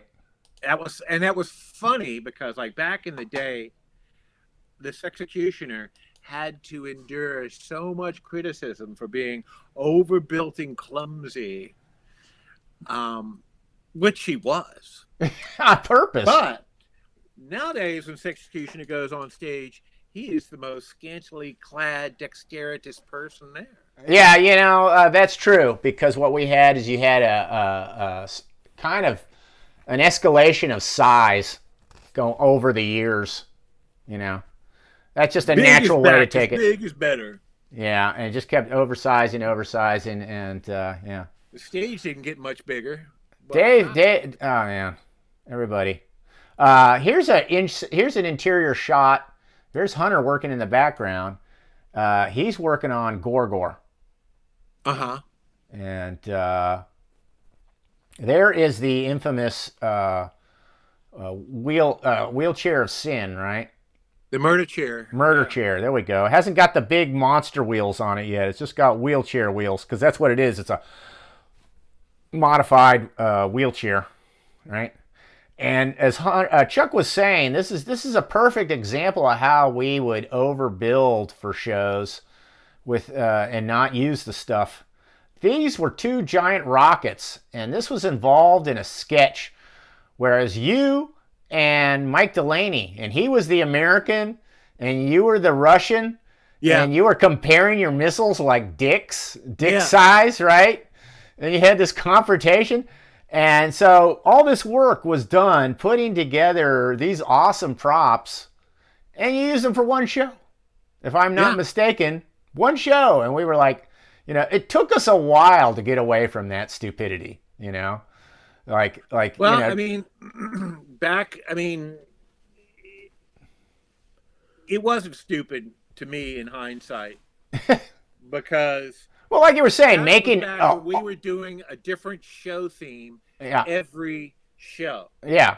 And while you might think it's a mistake to like wow, you put a lot of effort into that for just like 5 minutes, um, we learned from that. Yeah, You know, that's true. we learned that it was not a good idea, or you know, we we there's a lot of things people take for granted when they saw the Polished GWAR show because they did not know all the lessons that we had to learn the hard way. Right, right. As my dad would say, good experience, good experience. Anything that seems like it's unfortunate, or a mistake, he always called good experience. That's good experience. And he's right though, It is, because unless you're an idiot. when you Yeah. learn something by doing it wrong, from doing it wrong, it seems like it really, really, really digs its way into your head not to make that kind of mistake again. You know what I mean? It's because you associate it with wasted time, lost material, wasted money, you know, uh, as opposed to reading from a book how to do something and just following the book and not knowing why, you know, you want to Yeah. make sure you don't have undercuts on your mold, why that's so important to avoid. It was difficult. Uh, I a case in point would be like I I've I'm in charge of making a set, and it's really a cool set. It's like a mad scientist laboratory, and I've got like I drew the storyboards. I was part of the script writing the script. I knew everything about that set and what had to be on there in order to advance the plot. And so I'd have all these drawings for the lab, and then we'd get people to come in to help us work on it, and they would like go.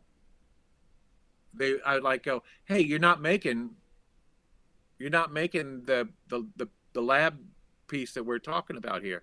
He goes, I'm making my own. And I'm like, but that doesn't advance the plot, and it uses up valuable time and materials. Well, fuck you, Nazi. I'll see you later. It was hard to motivate people. Yeah, because You they were wanted running to into go and they that? wanted to You ran into that while all the managing time. these? Huh? I said you ran into that attitude while supervising this stuff? Oh yeah, skullhead face. That Oh, like okay. everybody went over into your area and made, dicks and masks and stuff. Right. And they didn't want to work on a boring old mad scientist laboratory. Ah, yeah, yeah. And that thing was beautiful. That was to me, Well, that it was to was me was the best part of that movie. Other than overall, I guess Skullhead himself was pretty cool. The Butthead Queen, but that set was gorgeous, and I was disappointed that there weren't more wide, long shots. Kind of moving and showing all the work that had went into that. That was you, Delaney, and Muscle, I Dave believe. Muscle. Danielle had, a lot of work in on it. And it was like, had a budget of Right. Dave Muscle took the wood for the homogenizers from the side of the building. He started cannibalizing the building that we were in. I didn't know that. We we had no budget, and I would spend a lot of my day riding around town scavenging dumpsters, medical warehouses, wherever I could find something that would be a mad scientist laboratory Right. element. And yeah, I'm so glad that. Thank you for the kind words. We had. I made some really cool drawings, but it never quite looked like that. So here's a picture of the swamp, and Yeah, there's Dave Muscle. He's yeah, got the big monster wheels on the murder chair yeah. there. There's you, Uh huh. uh, probably putting on some ZZ Top Uh huh. or Kiss, changing the tape over, you know. Look at all the dust on that stereo. Look at the dust everywhere. Well, that was the thing about the dairy in general, you know. It was just a health hazard, you know. Everywhere, even the parts where nobody was working, it was a health hazard to be in. And there's Mike Delaney. To me, it's a really iconic picture of him. I haven't That seen captures these pictures. The Delaney-tude for sure. Yeah. So here's him and Hunter and you, and this is set up for the Schaefer Court show. Uh-huh. Right? You can see, I guess that looks like Cornelius Carnage's helmet down there. Later it would become Beefcake. Here's somebody you might know. I saw her. I thought, huh. Old saddlebags. Oh, no, you weren't supposed to say that. Well, I guess you're not using her name, and that's good. So as long as she doesn't know you called her that, you're referencing. And luckily, you can't see her face. That's good too. But this was somebody who was in the show. She was the lead. Was she the lead terrorist or one of? She had the big gun. Yeah, something like that. I mean, yeah. You know, she had some pretty stiff competition with Bob the Slob and some of those other characters. I threw on because, you know, inside joke. In case the audience doesn't know, Chuck and her had a little thing for a little while. You didn't get into that slave pit without getting something. That's right. Ask gas or grass. Nobody fabricates for free. And there's you. You got the lid top of the meat grinder. Uh-huh. It looks like. There's this was a mortician's table. It was a creepy thing and completely ridiculous to have. I remember us trying to carry that around for a long time. It was mine. I loved it. You loved that mortician's table, man. I wish I still had it. Oh my God, that thing was heavy. Yeah, it was. So yeah, there's you and Delaney and Hunter. It's too bad this picture's so blurry, but this is like a big part of the crew, right? So you got Hunter here. This is Guy Kurtz. This is where the word bohab comes from, ladies and gentlemen. That is Bob the Slob, the infamous. You can hardly see him in this. But Bob the Slob had the biggest Coke bottle glass that you ever saw. He had the worst haircut you ever saw. He had the most swollen, receding gingivitis gums I've ever seen. Yeah, I mean, he chain smoked all the time, and he was the kind of guy that would, when he drank, he would have two beers in his hand, like one that he was working on, the one that went after it. Right. And he was older than us, and we let him hang around us, and we would humiliate him like I just did. But he did a lot of cool stuff, like he did our mail order, and he provided inspiration for a lot of gags on stage. Yeah, that's true. That's true. In fact, of course, the name as well. Origin of the name being, how did we come around to Bohab? Okay, well, my story. I'll retell your story after I hear your story. Let's see how they compare. Go ahead. If I remember it right, you know,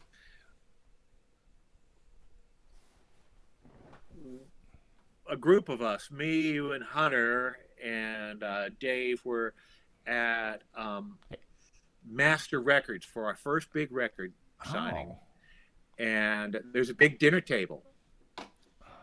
And it's obviously their big occasion for us. Right. You know, they're trying to really, we're all trying to make good impressions on each other. Right. And there was this other American who was a perfect lout at the table. And all he would do is like talk about, man, this English food really sucks, doesn't it? You know? And we're like, he's trying to buddy up with us fellow Americans, you know, and get us to laugh at his scoffs. And Hunter looked over at us and he said, "I detect the presence of Bohab the Slowhab," and so we instantly knew that this guy was geek like Bob the Slob. So you And saying Hunter said that phrase first? yeah, he was Okay. using pig Latin to like say Bob the Slob without saying Bob the Slob. Right. Bohab the Slowhab. Right. Okay. And so that instantly stuck. And then it morphed into like, to like the ultimate GWAR fan who would like, he was kind of like Bob the Slav in that he would just like hit you with like, oh man, that was really cool. Let me tell you something else that's really cool. Hey, you guys, hey, what did you make that out of? Uh-huh. And Sure. hey, I mean, and which is really cool unless you're trying to get out of the club and Right. get like, uh, So the way I thought it worked, now I guess it's wrong, but um, I remember I was calling Bob the Slob to his face. I made that mistake. I was like, "Hey, Bob the Slob," like he came into the room, and Hunter came to me and he said, "Hey, Don, Bob doesn't know we call him that, and that hurts his feelings. Don't call him Bob the Slob to his face." And I was like, "Oh." And that's my special mutant ability, of course, right? Do stuff like that. That's what I'm awesome at. So, anyways, uh, we're at 801. We're at the 801 studio, across the street from, the Metro, that studio. And Dave Muscle is sitting. Remember that window that was in the stairwell? yeah, Right? It's in the stairwell, and you can look out it and look out in the street. And we used to scope out, chicks and whatever who was coming, or we check to see who's at the door, by looking out. And so Muscle's sitting there, kind of, I don't know, James Deanish, kind of just perched in that window, smoking a cigarette. And then he turns and he suddenly goes, "Uh-oh, here comes Boab the Slowab." And I always thought that basically it was you. You coined it. Like you wouldn't let it die I because you were used the to come one up with who I always used to come up used with it. all the nicknames, Huh? but I can't take credit for that. Well, yeah, you weren't necessarily the one who could come up with nicknames, but you were the ones who would like completely coin them and make them permanent lexicon. Like tons and tons of phrases like that. Like Seem to kneecap or something. Yeah. you would just sit there and you wouldn't let them die, and it felt like that's what happened. I had the feeling Hunter wouldn't have, Hunter would have like disposed of that, the moment after he said it. But then Muscle repeats it, and then you wouldn't let it die, and it became the permanent language. So yeah, there we are, all hanging out, watching a crappy 25-inch TV. I think they'd only got two colors. It was one of those all red green affairs, man. There's Dave Muscle. Oh wow, yeah. He was handsome and young. Young and handsome. I'm assuming, I'm just going to take a wild guess. That's Chicago, but I don't know. It looks like. I think somewhere along the lake. Could be big skyline like that near water. Where he lives. Who knows? I don't know where that's from. Did he go to that school there? I don't remember. No, I thought he went to University of Iowa and then Right. VCU.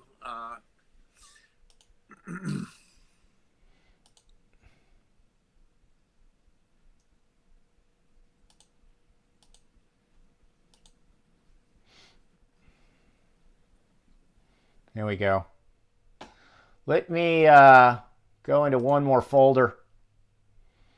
Let's see here. I got, well, go backwards a little bit and talk about the dairy, or go forwards a little bit and talk about Schaefer Court. I don't have much, but there's a few stories that comes out of some of these images. Okay. And of course, there's the actual Schaefer Court show. Yeah. And there you are. Did you play anything in that show? You were GWAR. How Yeah. could I forget? You were GWAR. And I probably got out of GWAR as quick as I could. Well, that was the end. That was the end of the show. Oh. Wow. Yeah. GWAR and Cockroach had the big battle in the end. Yeah. And that was the end. So this is early on. And this is to give an audience an idea of some of the just wacky collaborative thing. Was we had a guy who worked in the slave pit, an artist called Neon Charlie. And Neon Charlie shoehorned a character into the show called the Watcher. And the Watcher just consisted of him having the best seat in the house, sitting up here with this neon that he had behind him. I guess that's Sin. And he had this neon lit helmet that he wore. And he just sat there and did nothing but watch. Just like his name implied. It was the Watcher. We had way too much going on in that show. And that was... where I'm sitting right there is where, right next to Uncle Nobby. Yeah. Where, who was being held hostage by the terrorists. Uh-huh. And they blew up a plane, and the jet engine came flying down. This is it. Unfortunately, it is sideways. I didn't have a chance to throw it in Photoshop and turn it. But look how high this is. See this guy? He's on a fire escape. Yeah. Here, this is an 8-foot tall van roof. So look how much higher this is than above this van. Yeah, it's got to be 20 feet up there. Yeah. And there we are. We have no code. We're going to pulley wire this thing over the audience.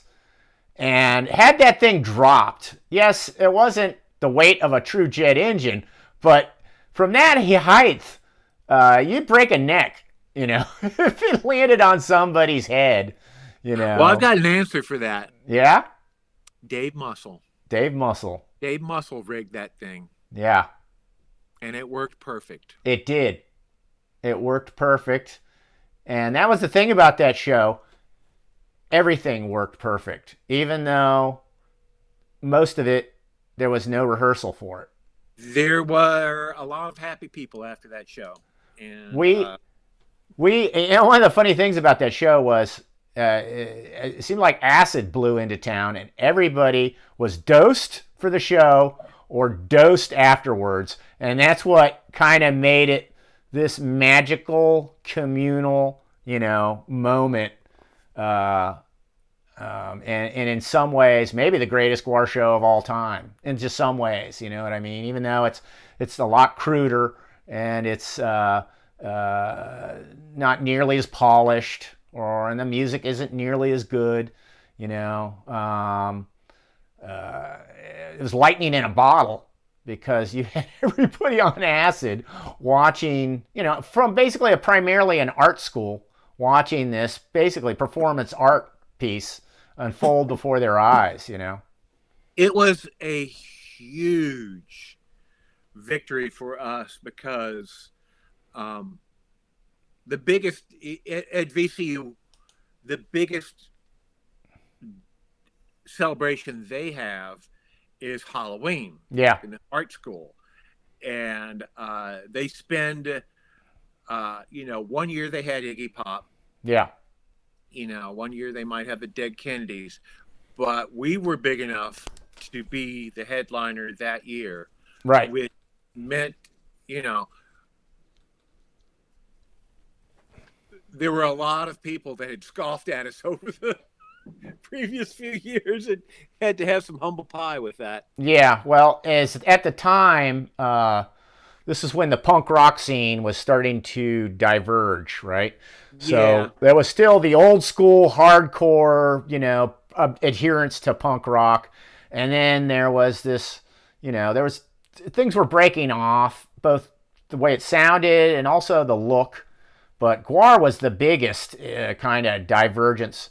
But in a way, to me, was the most punk rock. It was DIY, Yeah. 100%. It personified that. And it really irritated and angered punk rockers. That's who Dave was trying to irritate in a lot of ways. Yeah. It Well, I wasn't mean, about they had their irritating your whole, parents anymore. It was about they had their irritating, own code. yeah, irritating people who are following this kind of bullshit punk rock code, dress, I don't know what you want to call it, dress code, whatever, behavior code that they had established. And I never will forget one of the performances that Jello Biafra did with the Dead Kennedys.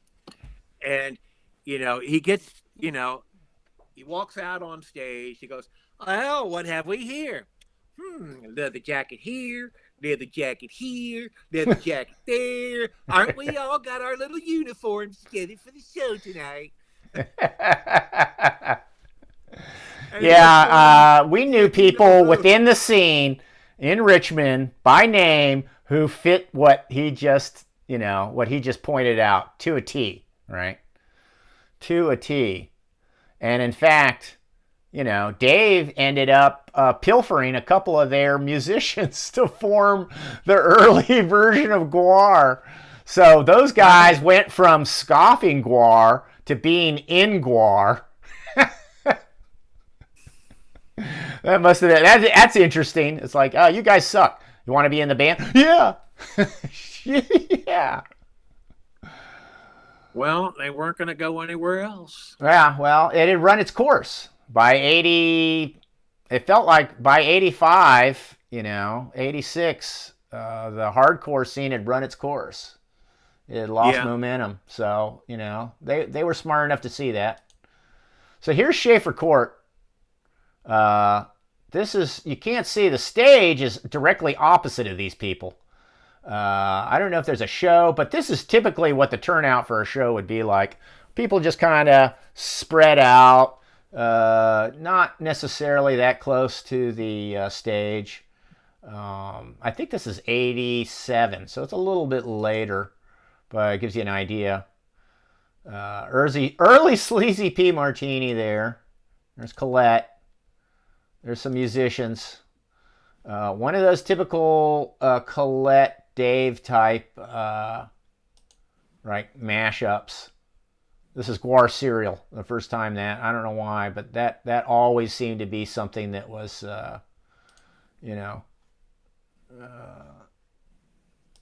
always a theme in a lot of GWAR shows. But I'd like to talk about this part right here. So this is the rehearsal. I think the night before. Uh-huh. And this is the first time anybody had seen this cockroach costume. So that was brand new. And for some reason, when we were doing this fight, it got heated between the two of us. It looked like you were going to throw that costume off and wanted to throw hands. Yeah, you remember that? I had anger management issues, and you were outmaneuvering me and getting the better of me. Yeah, I probably didn't realize. I forgot you were on these buckets. You're standing on these goddamn 5-gallon buckets and ready to topple over because you're all top heavy.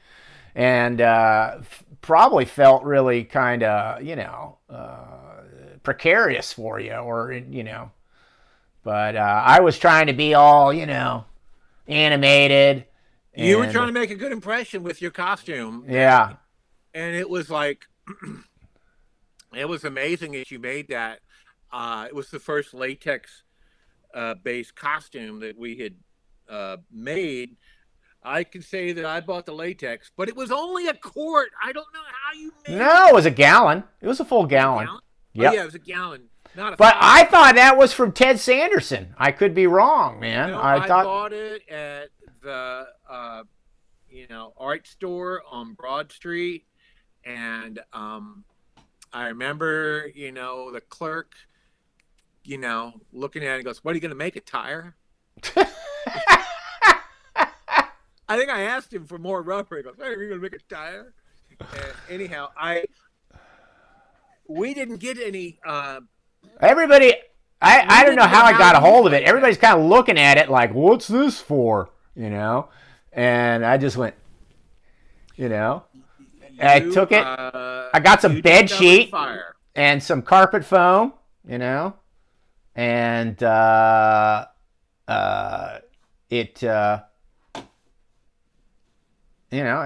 came out pretty good. But nobody saw me for 2 months, so I was getting scoffed hard. Everybody looking around, going, "Oh, I don't see Don around here at all," And you're not around, you're getting scoffed at.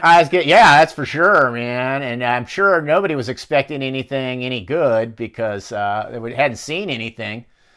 And literally, this thing came together probably the final stitch right before this rehearsal. Look, it's not even painted, so I had to paint it that night and the next day before the show, and I just used spray paint.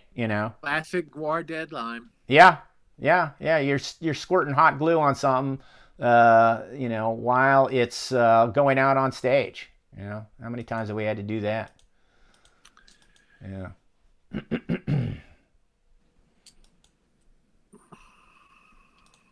See here. I think if there is,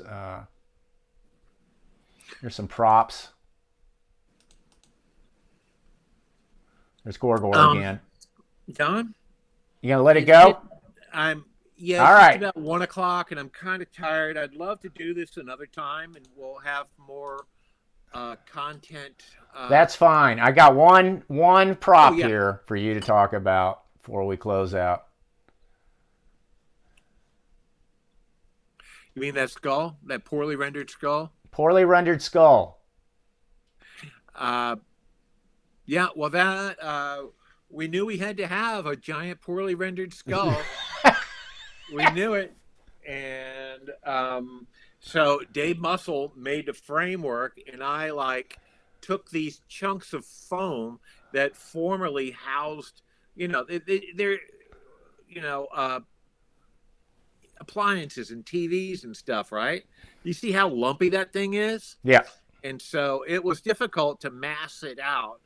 And but it looked as poorly rendered and meat-headed. It made sense to me. And so you guys had a gig at the Science Museum, and they were blowing urethane foam in right. quantities.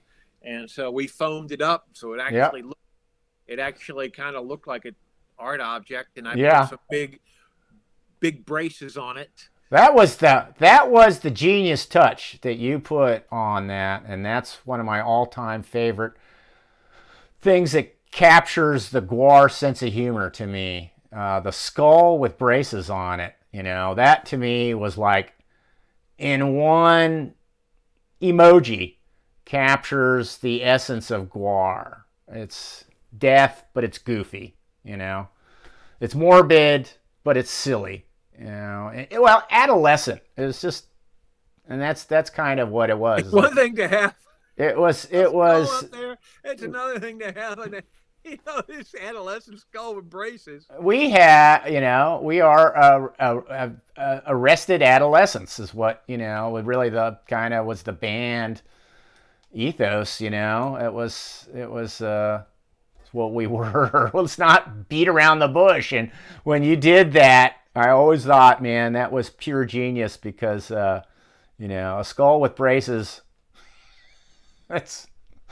I never seen that before in any other metal album. Magazines. I never saw that on another metal album. All the skulls ever. Nobody ever put fucking braces on one. Somebody barely did that and added glasses for some logo. So. I was. I had good ideas and design that were, at least at that point, a lot better than my actual sculpture skills. Yeah. But I had good intentions, and they would come through like that. Um, so All right, man. I Hey, want to thank everybody for sticking around and putting up with all this stuff. Don't forget to go look for the Sexecutioner special Facebook page so that you can get some cool art and these killer Valentines. You will really miss out if you don't do what Sexecutioner. is the IRL or URL for that, Chuck?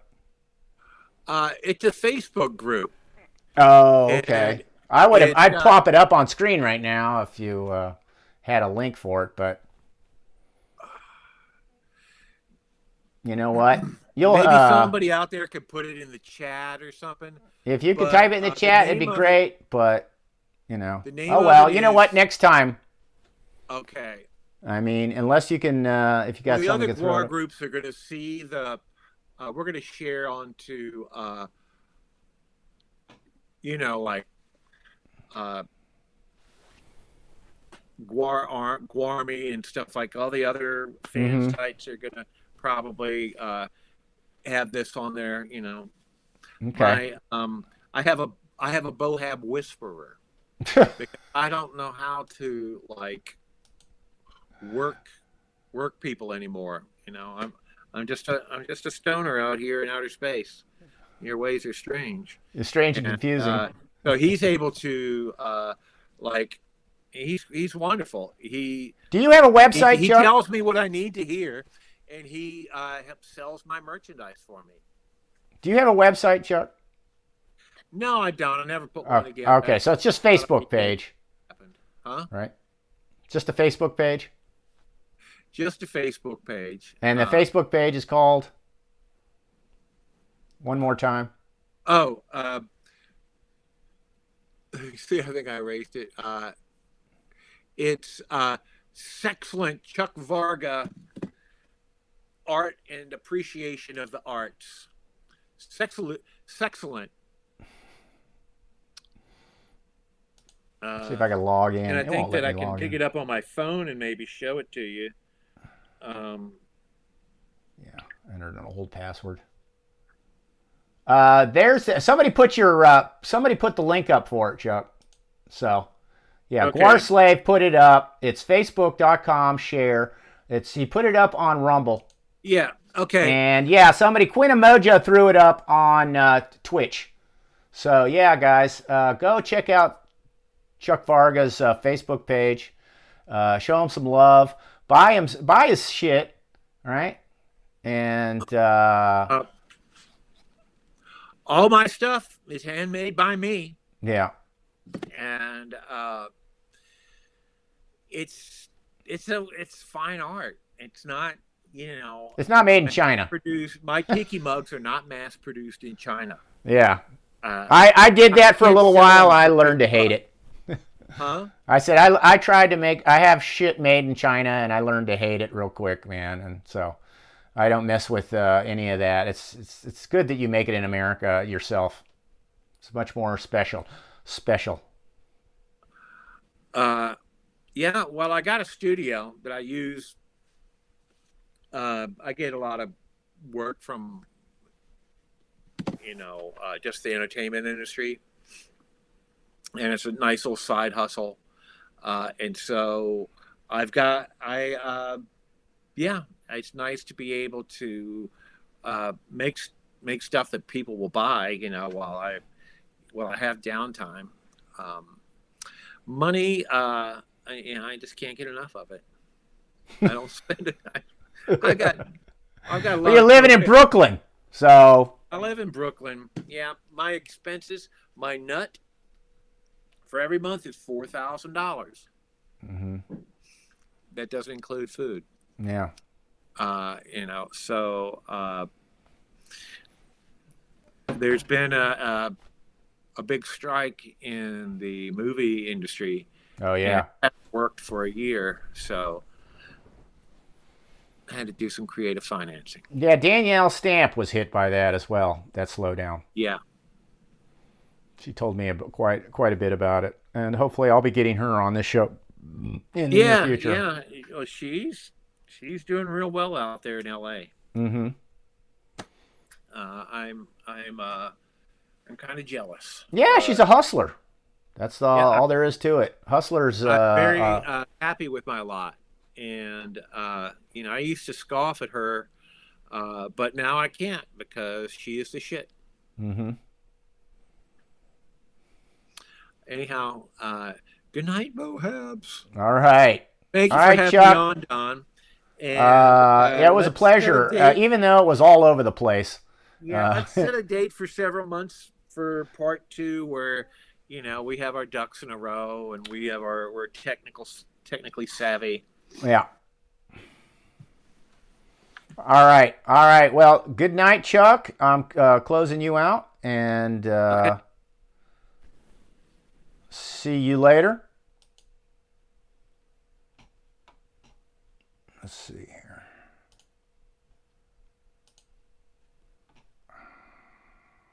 Me, myself. I want to get big, not small. I'll just throw myself up here and close this out with you guys. Thank you, Chuck and Don's. His generic beer. What a swell fella. Jaden Cage. If I missed any contributions, I am extremely sorry. That's probably the real big problem with not having a VJ ENIAC. By the way, anybody wants to with the Twitch Friday night Twitch stream would like to join us over at VJ ENIAC. We'll be doing a channel raid there. Yeah, Morix SC, thank you for the subscription. A level 5 pipe train emoji. I want to share that. Gee whiz. How do I share it? There we go. Share. There we go. It's Choo Choo. I just shared Choo Choo, everybody. Queen of Mojo. Giving out a shit ton. I want to go over these. 20? Holy fuck. 20? Was that yesterday? Or today? That's today. Holy fuck. Thank you, Quint. That's so awesome. Much appreciated. Rumble. Going over here. This is for Sleazy, says Russ Hanneman. Much appreciated, Russ. Duddy, here, Don. Gotta save some money for Chuck. I will. I'm gonna have to throw him some of this. He seems to like money. He said so. I believe him. Especially the way things are, living up in Brooklyn and other expenses he's had. Roughneck. There we go. Thank you. Thank you for not telling me I don't suck. Yeah, Quint, though, with a huge contribution. Much appreciated. And all right. Let's see here. Let's jump over to Twitch.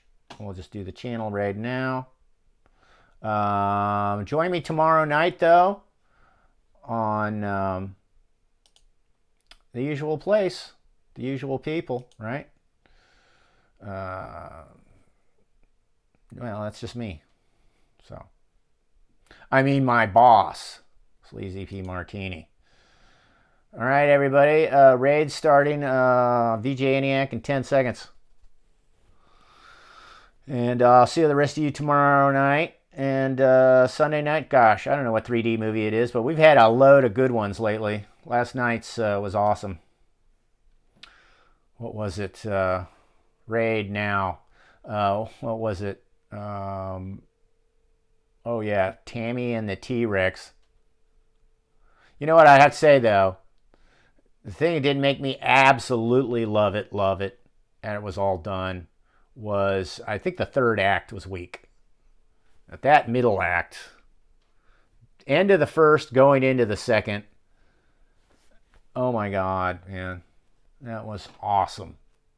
It had so many elements that were great. A total teenage, you know, just so cheesy, so good. All right, well that's it. I'm gonna see you guys tomorrow night, and thanks for hanging out. Thanks for all your support. I really appreciate it. And I'll see who I can get next week. But from here on out, I'm gonna try to have somebody virtually every show. We'll try to have somebody. Can't keep running videos, you know. I'm running out of those, or I will soon. All right. Talk to you guys later. Thanks. Bye.